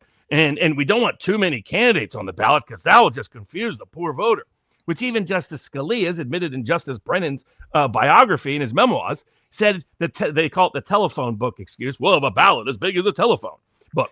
And Scalia said, we all know that's a bunch of crap. All the judges know that these laws are unconstitutional. They prohibit the First Amendment right of freedom of expression and association through the ballot, but part of getting onto the ballot involves petitioning voters, involves circulating petitions to get on the ballot, includes core constitutional liberties. And that means that any state regulation or restriction on it has to meet strict scrutiny, has to be a narrowly tailored means to a compelling public interest. And the reality is pretty much every law limiting third-party or independent ballot access violates the Constitution of the United States. The way judges get away with it, the judges know that they're appointed by the two-party system. So they're out to protect and promote that two-party system as long as they don't get publicly exposed for being the fakes, phonies, and frauds they naturally and natively are. And so they use as I like to call it, it's not ripe in spring, it's moot by summer, and it's latches by fall. They use these procedural techniques to try to keep you out and off the ballot like they were doing to Robert Kennedy in the summer of 2024. If you plan well enough in advance and you show broad enough public support for your third party, and that can be just single digits, by the way, but just significant, substantial single digits, and you have high-profile names affiliated with it, then the court of public opinion impacts the courts of law, says that the courts of law suddenly rediscover the Constitution because they don't want to be embarrassed and humiliated for being the hacks that they naturally are. And so that is why it is highly likely that if the people affiliated with Thomas Massie and Marjorie Taylor Greene and Joe Kent and Tucker put in a sophisticated strategy, they can, in fact, break through these unconstitutional barriers that the duopoly has put up that will then benefit every other third party and every other independent candidate, so that we, the voters, get to choose who goes into office, not a bunch of corrupt politicians. Well, and as you've rightly observed, that a third party does not necessarily guarantee a victory one way or the other, because it would be a silly thing to say, but can be used as a pressure tactic to force one or the side or the other to adopt policies that would get the people in the middle to come on over. And if the Democrats do it first, so be it. The option was there. Or if it just may replace them. And the U.S. does tend to parallel UK, United Kingdom, and the United Kingdom's major parties are going to be gone in the next election. So I think that people just want more options, more alternatives, but people that actually represent them, not a corrupt donor class driven by a professional class of politicians whose only interest is their own stature rather than the public interest they're supposed to represent. And so I think I'm always been in favor of more choices for voters. It's their constitutional right to begin with. So that by itself is reason to support it. But if you look at the long history of American politics, third party and independent movements are the only movements that get representation and keep our constitutional republic alive. Without it, our constitutional republic would probably already be dead. Now, speaking of the Constitution, we found some courts that found some conscientious assertion of it this week in the context of the Second Amendment and the Fourth Amendment. Which one? I was going to go. Okay, which do the Second Amendment. Second Amendment, Fourth Amendment is Fourth Amendment. I always get mixed up between the that is unreasonable search and seizure. Yes, exactly. Okay, good. The Second Amendment is obviously the right to bear arms. I consider this the right to self-defense and privatizing the right of force in the individual and securing it from being a monopoly of the state, which was essential to a true constitutional republic to function in the way our founding generation intended. So this was the one of the great successes of the Trump second term is that the Second Amendment advocacy groups got Congress to pass a taking away the tax that was imposed in the 1934 National Firearms Act. And why is that consequential?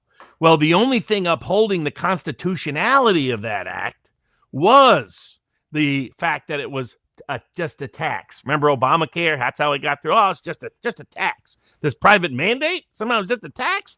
Okay. Leave it to Justice Roberts to finagle that. But so they've been bringing successive challenges that a conscientious civil rights division in the Justice Department would be joining, but they have not, unfortunately. But at least they're not as consistently opposing it as they were earlier on in the administration. But these good Second Amendment groups, they have been bringing these challenges, and they won in federal court. Federal court said the National Firearms Act is only constitutional under the enumerated powers clause of the Constitution, because it was a bifurcated challenge. One is to does Congress even have the power to impose all these regulatory restrictions on gun owners when the only predicate for it was a tax that no longer exists under the enumerated powers under Article 1? Because remember, Congress is unlike the executive branch under Article 2, under Article 1, the legislative branch only has the powers explicitly and expressly given to them. So they're not just given the authority to do anything they want, anywhere, any place, anytime they want. And so they had always used the power to tax as the pretext for the constitutionality of this law. Now, you still had a Second Amendment challenge to come on top of it, particularly without any taxing component to justify it. But the judge didn't even need to reach the Second Amendment component because he recognized it doesn't even pass enumerated powers, because they didn't cite the Interstate Commerce Clause as the pretext for this. They solely cited the power to tax as the pretext for this, even though it was always about gun control, never about revenue. But now the revenue collection aspect is gone. The federal court said National Firearms Act is DOA in almost all consequential components. So big win for the gun rights community. And the Fourth Amendment one was the tower dump coming out of Mississippi. Not to be confused with the geofencing, which we had in Chattree a little while back. Different concept, but it's not. They sound like they rhyme a little bit.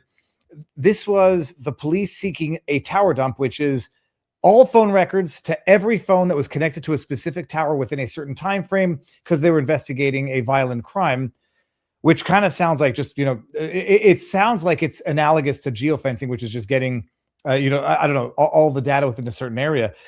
So declared to be violative of the Fourth Amendment because it would, I guess, entangle a bunch of other people who have the right to privacy of sorts. Exactly. In other words, the two predicates that they've been getting away with is one of the big ones was third-party provider doctrine. Third-party doctrine should be scrapped. There's people who are challenging it right now before the Supreme Court of the United States. And that was the excuse that you voluntarily agreed and consented to a search if you gave any of your papers and effects to a third party. And that thus they weren't violating, you had no reasonable right against that search and seizure because you voluntarily assented to it when you gave it to a third party like your accountant, like a bank, and so forth. I always thought that was a bunch of crap because you often have to utilize these services, a matter of everyday financial necessity, and so it should not be considered an exception to it. But basically, we've shifted from the regulatory state model where the court was going out of its way to undermine the Fourth Amendment in justification and rationalization of the regulatory state to a model that realizes the surveillance state is a direct affront to the Fourth Amendment to the United States Constitution. And they're re-examining those third-party doctrines in light of the technological tools that are functionally necessary for people to utilize. And so what they do is they go to a cell phone company and say, tell us all the information you have about anybody at this time and location connected to this cell tower who is simply there. And they could be there in their home. They could be there in this, as the court noted, this is what makes it different from security cameras. You don't have to be public. This information can include private information. Look at Judge so-and-so was down at the strip club, for example, right? All kinds of information. And so the information is clearly private when it's protected, and simply sharing it with the cell phone company is not the kind of voluntary waiver of expectation of privacy that you might try to claim with a bank record or with a accountant's records or other kind of records in third-party custodial hands. And so, because in fact you need a cell phone to just function in modern society for the most, unless you're the Amish, you figured out a way around that. The Amish are the one group of people that'll never be caught up in any of these surveillance state things because they don't have smart homes, they don't have smartphones, they don't got computers at home, they don't got nothing that can track them. That's what's driving the state nutty about the Amish and why they harass them and harangue them as much as they do these days. So the court recognized that, and what this is exactly what the founders were most objected to, which were these general warrants that said, here, you can go and rummage through this person's house and see if you can find anything in there useful. No probable cause, no particularity. And that's why our Fourth Amendment requires probable cause and particularity to make a search or seizure reasonable. And the federal court said, you look at cell tower info, it's going to get tons of private information of tons of people for which you have no probable cause of crime. It can't meet the definition of particularity when you're talking about tens of thousands of people whose records you're going to rummage through. It's a general warrant. And he said they're per se unconstitutional under the Fourth Amendment. Massive Fourth Amendment win. Well, but what it would effectively do, they wouldn't get any of the identifying information other than the cell number from which they would be able to get all of the identifying information of everybody who was within the vicinity of that tower dump at the relevant period of time. It's enabling and empowering the surveillance state writ large if they can use this information to criminally prosecute and investigate people. That's what it really is, a backdoor tool to do. And basically your local law enforcement office wants the same power as the National Security Agency. And then once they develop Palantir style algorithms to go through all of that data, they can know everything about you, everywhere you went, when you went there, who you went there with, where all of you. It's like having a tracker on the back of your head. And I presume if anybody else had outstanding warrants or whatever, they could find other potential criminals from that. Of course. And so it's the lowest level federal court. It goes to the Court of Appeal. This is going to be something that Supreme Court. I did find a little bit funny that the federal judge kept referencing strip clubs. It's like you could find out who's going to the strip club.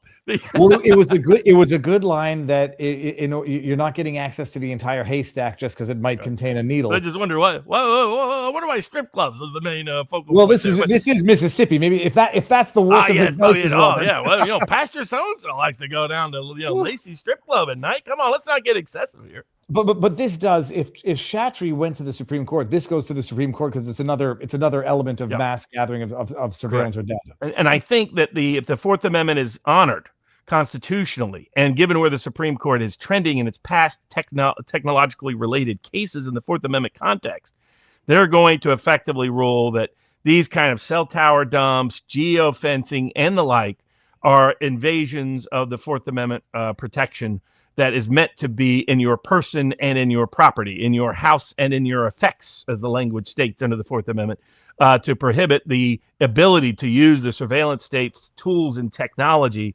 against you in a criminal way. Yeah, and then I know people are asking the questions to themselves. How does this apply to flock cameras? But flock is private enterprise and not government, so constitution. It's a little bit more complicated, yes. Well, at least we'll see if it's even heading in the right direction, or whether or not Court of Appeal comes in and says tacit acceptance. If you have a phone and you go near towers, in order to benefit from the privilege of cell reception, you tacitly allow them to gather data. Just don't commit any crime. Factor that's at play here is the courts are cognizant that this may lead to people reconsidering engaging in the technological world at the same scale, and probably thinking, this would undermine a large part of economy and civil society if we go this route. So I think that's the other practical economic concern informing the court's enforcement of the Fourth Amendment, though this particular judge was clearly a deep, true Fourth Amendment advocate. You can see that in the nature of the opinion and how it's written. Yeah, but it seems that it's consistent, mutatis mutandis with the Supreme Court decision, which yes, you got geofencing, and now you got your limitations on that, and now you've got tower dumps, and you got your limitation on that. Law enforcement doesn't get to have access to everything and everyone in order to capture the one criminal. Just go about it the way they did it back in the Wild West. And it's a good bridge to big tech is evil, evil, evil, evil. It's Robert. We're getting to the point where big tech might be walking down the path of big tobacco. I'm trying to think of alcohol, maybe not so much. So 2 states, California, and where was the one where they were found? New Mexico. We covered this case a while back. This is Meta. This was Meta. It was not Snapchat. New Mexico was mostly is Meta.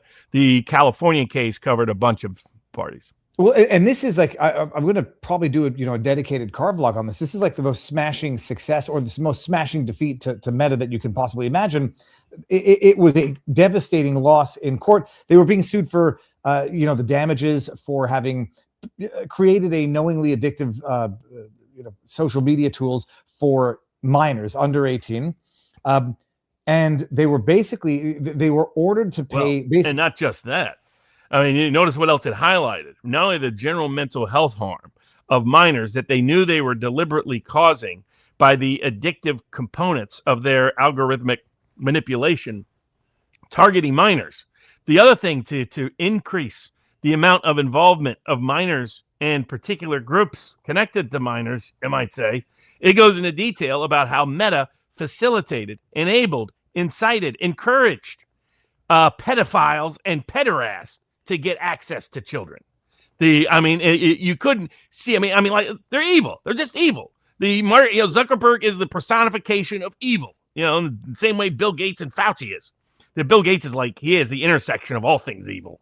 Because the court went to extensive, detailed, factual findings about just how horrendous what they had done was, and they did it knowingly, they did it deliberately, they did it intentionally to harm children.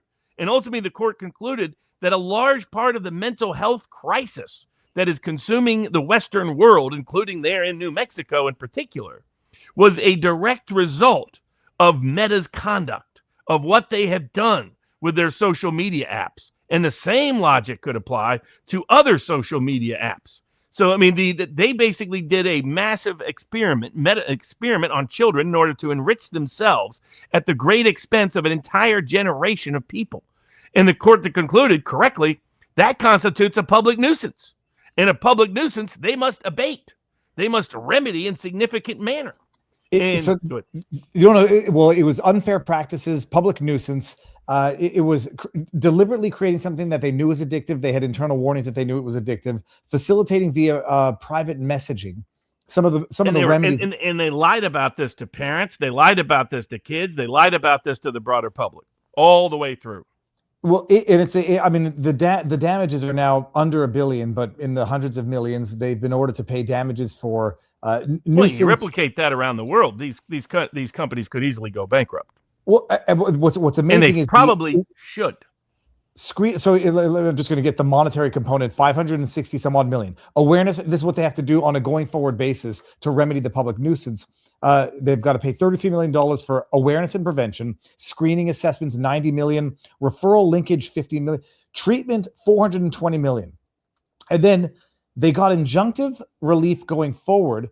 And just to list some of it, improve age assurance systems, AI heuristics, I can find, maintain, strengthen teen account defaults, private by default, limited connections, potential for parental control, restrict push notifications for under 18 users, hide like counts. This is one for the psychological damage. Hide like counts by default for under 18 users. Impose a monthly limit, 90 hours across Facebook and Instagram. Some might say that these are for the parents, but prohibit romantic sexualized AI chatbot interactions involving under 18 users. I mean, this is how, if you want to talk about how to reduce population, you get people sexually addicted to robots, or at least not able to function with human relationships. And this is basically what AI was grooming kids to do. Enhanced reporting detection for CSAM, because Zuckerberg was facing a lot of allegations on Instagram and Facebook that it was too easy. Stuff was up there. People could get access to it. You could never get it down. Mandatory education. Yeah, okay. Some of this crap is nobody cares about. But so this is New Mexico, and this can be done at every state level. Presumably, I mean, they'll appeal this. They have to appeal it. There's no way to leave. They didn't go to the New Mexico courts, but given the detailed factual findings, good luck with that. And if every other state should replicate this case. And you've got private class actions that replicate this case. And it could be a way, as the point Matt Stoller writes, the Substack blog Big, that primarily focuses on antitrust cases. But he noted, like, he thought big tech was deeply problematic as an economic and social institution. But he's pointing out that the antitrust cases, because the antitrust division of the Justice Department's not doing its job and it's going to fall away on it, that the probably the more effective remedy will be these remedies. In the state of now, some of their defenses, as what came up in a California case, are various First Amendment and Section 230 immunities that they allege. And they basically allege a First Amendment right to have algorithmic manipulation of people's psychological states to facilitate pederast and pedophilia behavior, but also to basically destroy these kids' young minds at the very time they're coming of age. And the YouTube for kids, things like that. We've seen it in the explosion. There's documentaries on this where the insiders came out and talked about the degree of damage that was being done and that they knew it was being done, including, you saw levels of self-harm amongst young girls in the generation that grew up on social media, tripling or even quintupling. I mean, you're talking about, every measurement or metric of self-harm or anxiety or depression or psychological illness just exploding amongst the very group that this targeted the most, because all they cared about was eyeballs, eyeballs, eyeballs. And if that meant addicting them, by golly, do addict them. If that meant facilitating pederasts and pedophiles to get access to kids, do that too. That's who they were. They were without restriction, without restraint about any sense of moral decency. And so in California, a federal court recognized this is not state law has been passed to try to control some of these issues, and they tried to strike them down, saying we got a First Amendment right to do all this abusive behavior. We got Section 230 immunity. The bill was Protecting Our Kids from Social Media Addictions Act, targeting Meta, TikTok, Google, and they tried to get a preliminary injunction to prohibit application of this piece of legislation on the basis. I don't understand how they say like these First Amendment rights that we have the ability, we have the constitutional right to design something to be addictive. Now, in the New Mexico case, the experts came in. I'm not even sure that the defendants or Google Meta's experts really contradicted the state's experts. It's demonstrable that it's addictive, and it was factually proven that they knew it was addictive, had warned internally that it was addictive. So they lose in New Mexico, and then they try to get an injunction to enjoin application of a bill that would prevent them from designing the product to be addictive in another state. Yes. But the judge says no at the end of the day, so they at least Section 230 was about not was allowing these platforms to grow in such a way they couldn't be held liable for the content created by an individual using those platforms. They have used that as a pretext to engage in censorship. They've used it as a pretext to engage in manipulation of their product by pretending that everything connected to their product is content moderation, and that everything about their product is content expression. Algorithmic manipulation ain't content expression, and it ain't content moderation. And finally, federal courts are waking up to this. Some of us were litigating this almost 10 years ago, but couldn't get courts to listen or pay attention because they just wanted to see big tech grow, grow, grow. But as the horrific social consequences of this has come hammering down, and the court of public opinion started to educate the judges in turn have started to recognize, no, okay, this was never supposed to apply to this. The First Amendment doesn't apply to algorithmic manipulation of a product intended to addict people.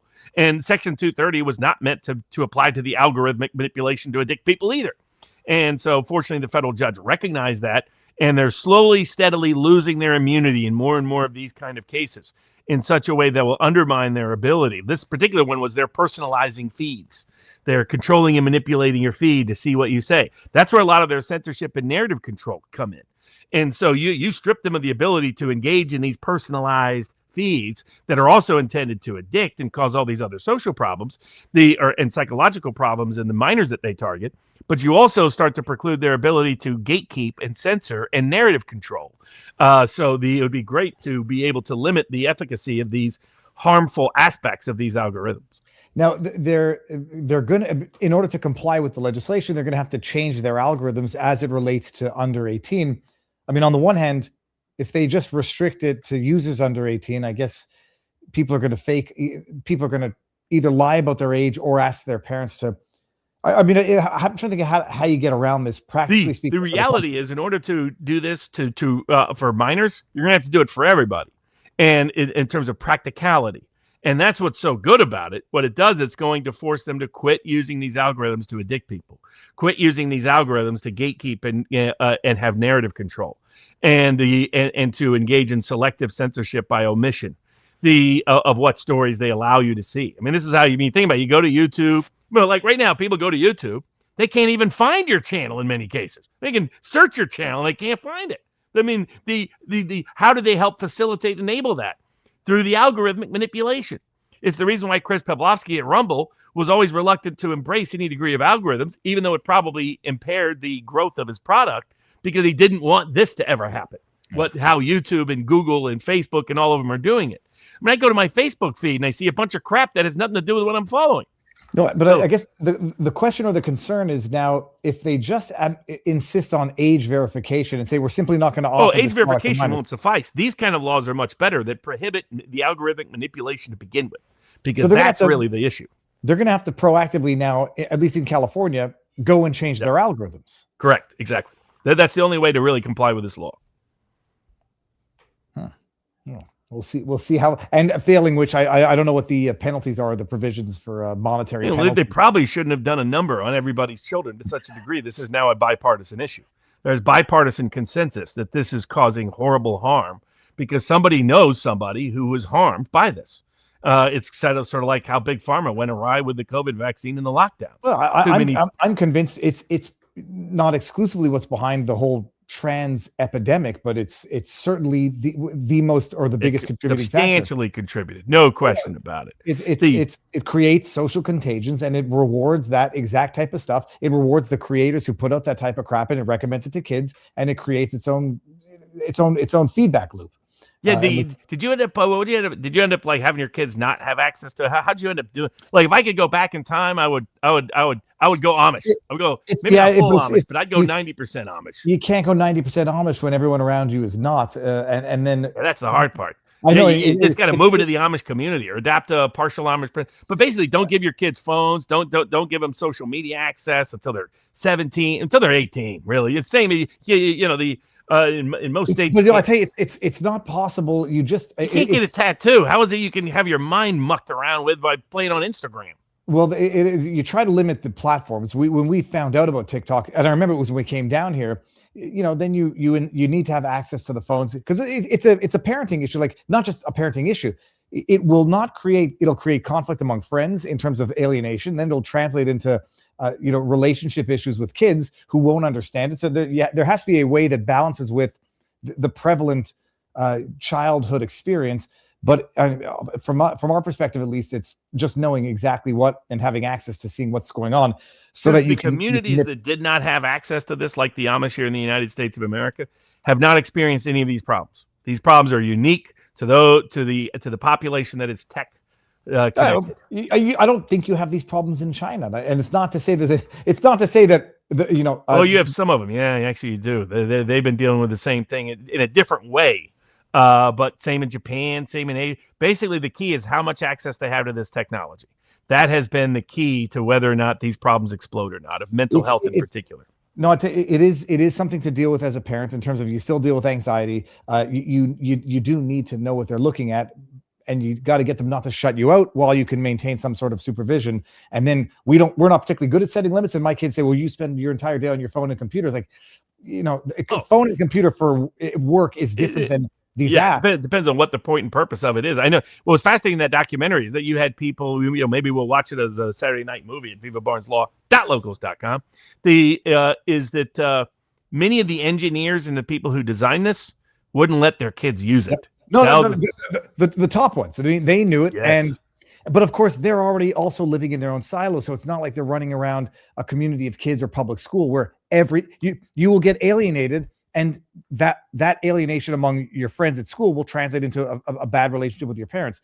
So it's a tightrope to walk. Touch wood there, but for the grace of God, go I. Speaking of sickness, we've been managing it. Finally, these drag shows, the prurient, the bad drag shows for kids. Some drag shows can still go on, but the Florida law that was meant to limit all of this exposing perversion to kids. Remember the federal court said, First Amendment protected. It's a void for vagueness under the Fifth Amendment. It prohibits too much speech beyond obscenity. That was the federal court's excuse. We got to let the perverts have access to the kids. The 11th Circuit said the same thing. Well, the 11th Circuit en banc took it up this past week and said no. Out of Florida, I don't know if they redrafted because they had two kicks at this can, right? They drafted the provision once upon a time. It didn't. And it went back and drafted it again. Yep.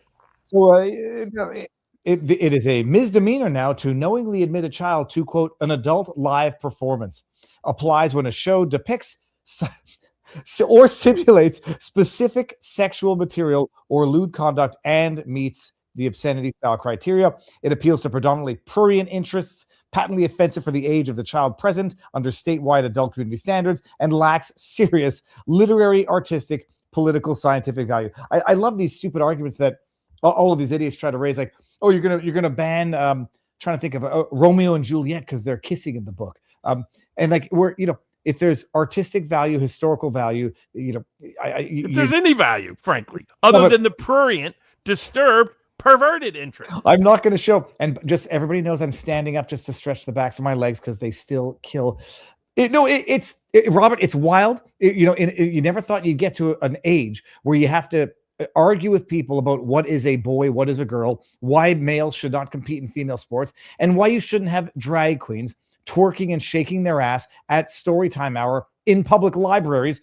So Florida did it, and there was a preliminary injunction that was reversed en banc. What was the amount of judges? How many judges were there in this for the I think it's in all of these it's double digits, but I forget it's anywhere from like 11 to 18 depending on the circuit, how many justices they have. But it was good. I mean, the law paralleled precisely. The Florida Supreme Court had made clear what the definition of lewd is under Florida state law, and that definition directly conformed to constitutional standards. And for those that do not, anything that's obscene is outside of the First Amendment. Obscenity allows a certain degree of localized community standards for the definition of obscene. And obscene has always been a broader, more expansive, it's subject specific. Namely, if it's a minor, something might be obscene that is not obscene for an adult. And so to have something appeal directly to the sexual prurient interest in a live demonstration is exactly the kind of thing minors should not be subject to. They tried to argue parental pervert exception. They said, what if it was a pervert and wanted the kid to be subject to this perversion? They said, that's not part of the First Amendment analysis at all. But what's amazing is the stupidest argument that they always raise in defense of this garbage is trans and drag has always been around. It's a part of history.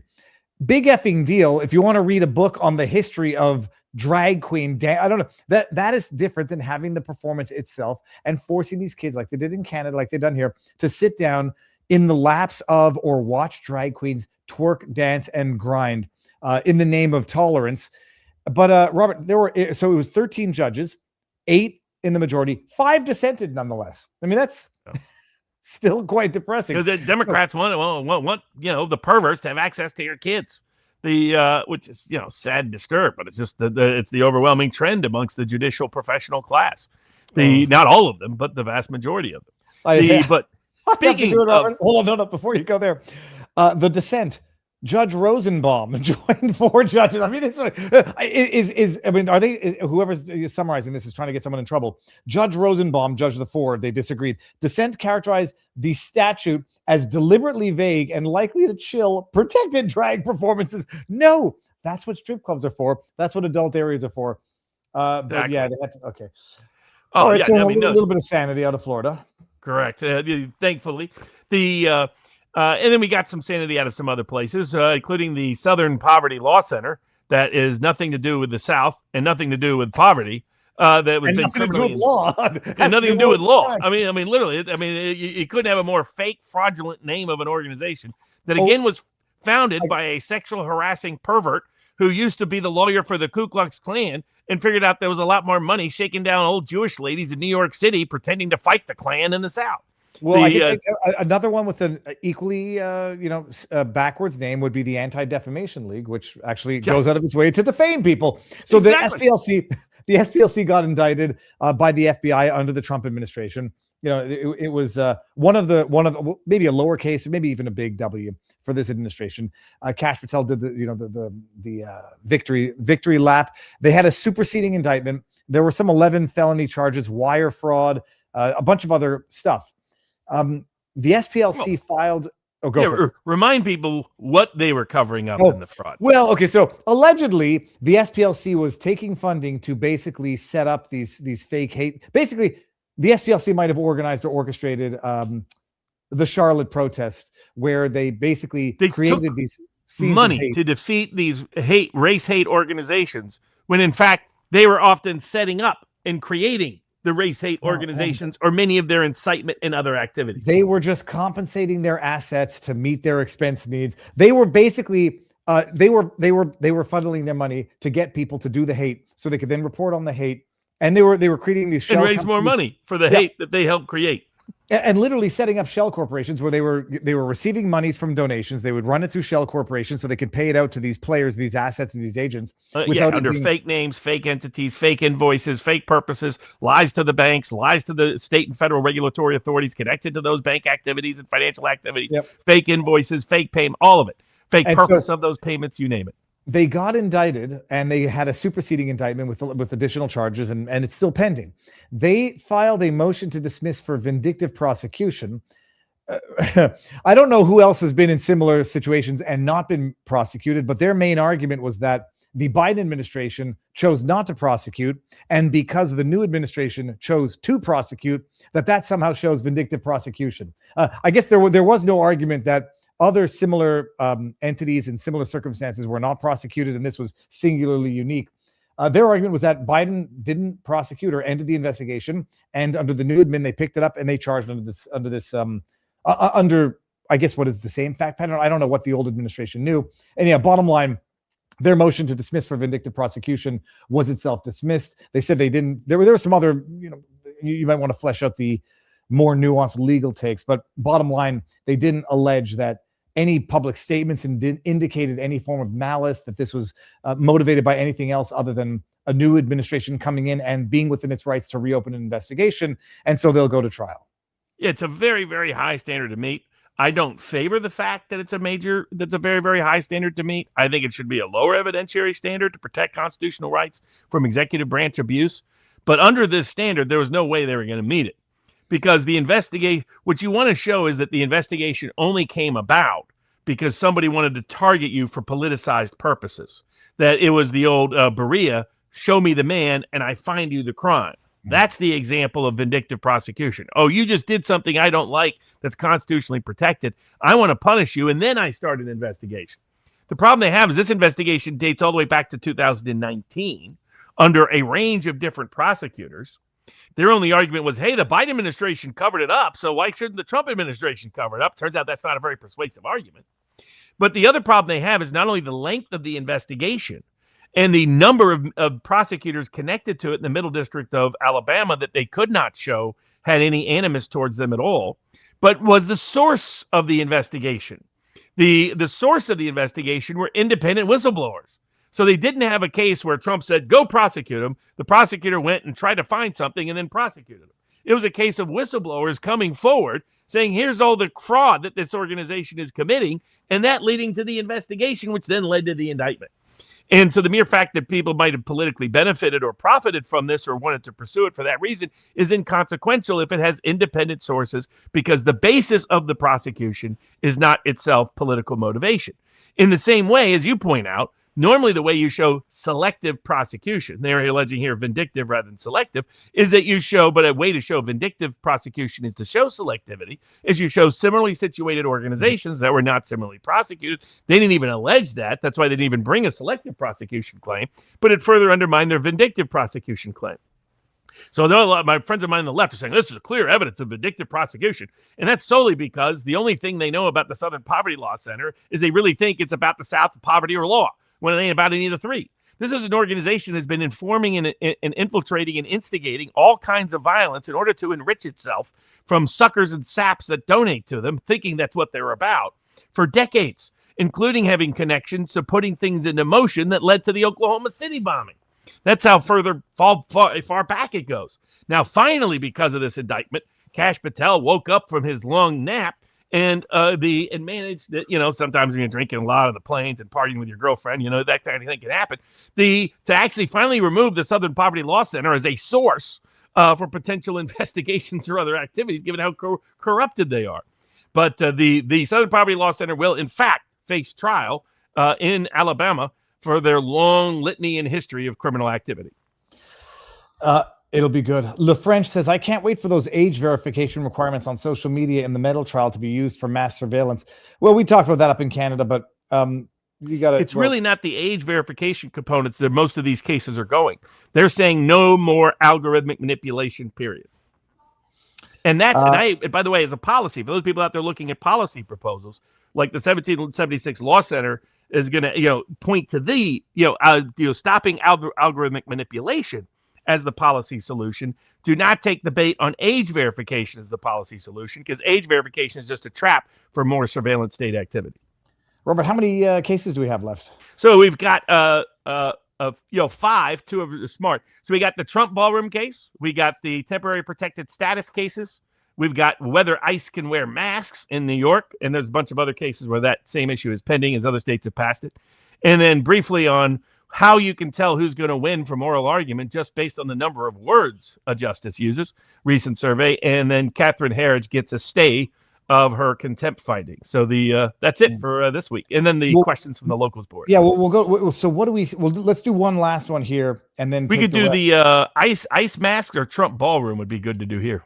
Yeah, let's do Trump ballroom because I still don't. I don't understand how they're doing this. But so there's an injunction that now has stayed the construction of the ballroom 2-1 on the basis that what he needed to get Congress's approval before building his ballroom. Yeah, so the issue, so we get 2 additional clauses of the Constitution to cover. This is Article 4 which provides the property clause, and then also the district clause, the District of Columbia clause. Both of those came into play in the Trump ballroom cases. So we've covered like the contract clause, the supremacy clause. We'll cover both of those in the ICE masks case. And we've had cases covering the First, Second, Fourth, and Fifth Amendments to the Constitution tonight. The property clause says that any property of the United States is subject to Congress's plenary power to regulate and control. Then there's the District of Columbia clause, which is similar, which it gives Congress the power to totally control the District of Columbia if it wants. In ways it's delegated to other authorities, but it can take that back. Now, there was a question of whether or not they had delegated to the president the certain authority under that clause in the context of the ballroom. So this is the president tore down the ballroom, putting in a new one. Now, it is what's interesting. It's popped up because there's been various, conspiracies and theories and suspicions about what is this all about? Really, is it really Trump just wants a big, pretty ballroom or something?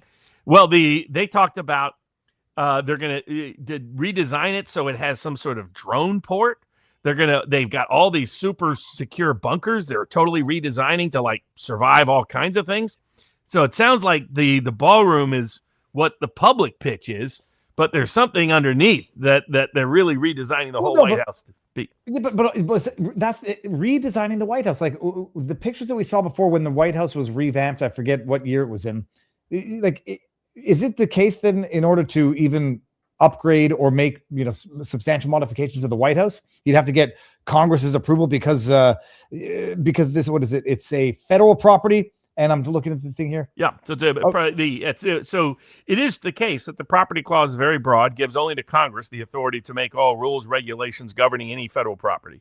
And the District of Columbia clause gives them that power plus legislative authority specifically. So the question was, the Congress has passed a law providing that the president can fix up any aspect of the executive residence that's part of the White House while he is president. And the question is, does that ballroom incorporate that? And and that's part of the differences of opinion with the dissent. There are also issues with standing and balance of equities that were in conflict between the two justices that ruled against the president and the one that ruled in his favor. Now, when they started out saying the White House is the people's house, you had a pretty good guess where this decision was going. I think if Trump had handled himself a little bit differently in the court of public opinion about a wide range of matters, and he wasn't running around saying, comparing himself like he did to the New York Times writers, to Attila the Hun and Genghis Khan, and even threw in Hitler and Stalin for good measure, then, some of this might not be blowing back on him. But this continuous assertion of unilateral executive power in so many different places, I think, is undermining his legal argument with the courts of law, because it's undermining him in the court of public opinion. So what's going to be the practical solution to this now? It's been halted. Is he going to have to go they need get Congress to authorize it? Yeah, but they need Congress to come in and write it, authorize the check. They said the fact that it's from private funds doesn't matter. He said that because it's controlled exclusively by Congress, he's got to go through Congress to make any substantial change that's beyond modest modifications, and that security is not a sufficient excuse for it. And now what the dissenting justice argued was, he argued the organization that was suing was a trust that was created by Congress for the purposes of protecting public places. They said it was really beyond the statutory charter of that organization to be able to bring suit. And the dissenting judge didn't think they even had associational standing. I don't believe in standing, so I don't particularly share that opinion, but the justice is right that a lot of standing doctrine would normally dismiss this case. It's another example where judges decide whatever they want with standing, depending on what outcome they want in the case. That's the reality of standing doctrine. It's the most unprincipled doctrine in American law. And that's saying something, given how our justices and judges tend to abuse it. The law, that is. So he needs a simple majority in both the House and the Senate in order to get this passed, which he may not have after November. How quickly can they get congressional approval? He was trying to include. He could get it pretty quickly. He was trying to get it through earlier. I honestly don't fully understand, given the security components they disclosed to the court at the appellate level, why he didn't try to get it approved and why he didn't get it approved. I think there's a part of the people affiliated and associated with the president in this term that want to assert unilateral executive authority. And I think Trump is a big leader in this. Some of us, for example, advocated that his tariff policy should go through Congress to better protect it, but also because it would increase its political appeal by substituting the tariff revenue and reducing all income taxes altogether on all individuals and small businesses, making that are outside the top 5% of all income earners, and that you could eliminate all the income tax on all of those people and replace it with tariff revenue that in turn you could utilize to help reindustrialize the American heartland. Trump didn't want to do that because it meant him conceding to somebody else any degree of power he wanted to unilaterally have. I mean, it's like not going forward with getting congressional declaration of war in the Iran conflict this time or last time. So it's this almost obsession with executive power on steroids that is undermining him in the courts of law that made this unnecessary. Now, the other argument the dissenting judge had was, look, they're mid-construction. It's better and makes it more secure to let them finish the construction than it does to the balance of equities to stop the construction.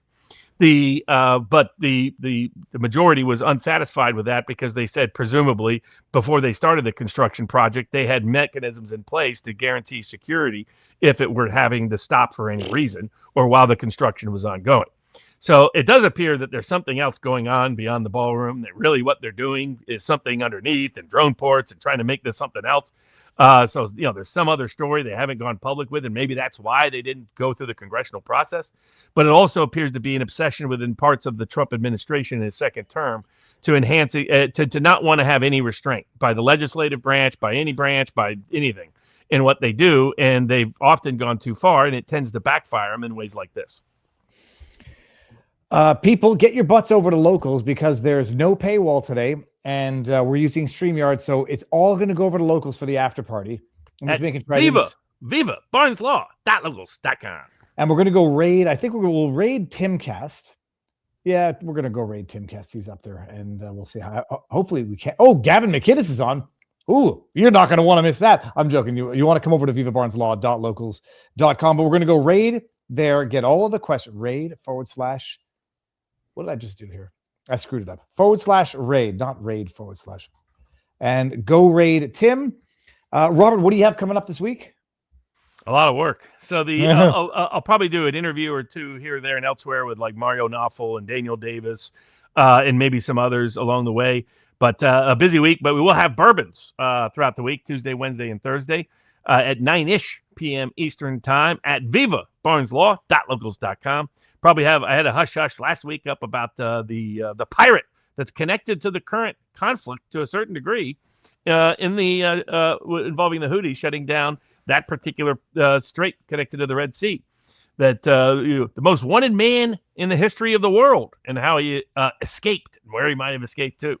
We'll probably have some more hush-hushes up this week as well. The whole video production of the conference was recorded.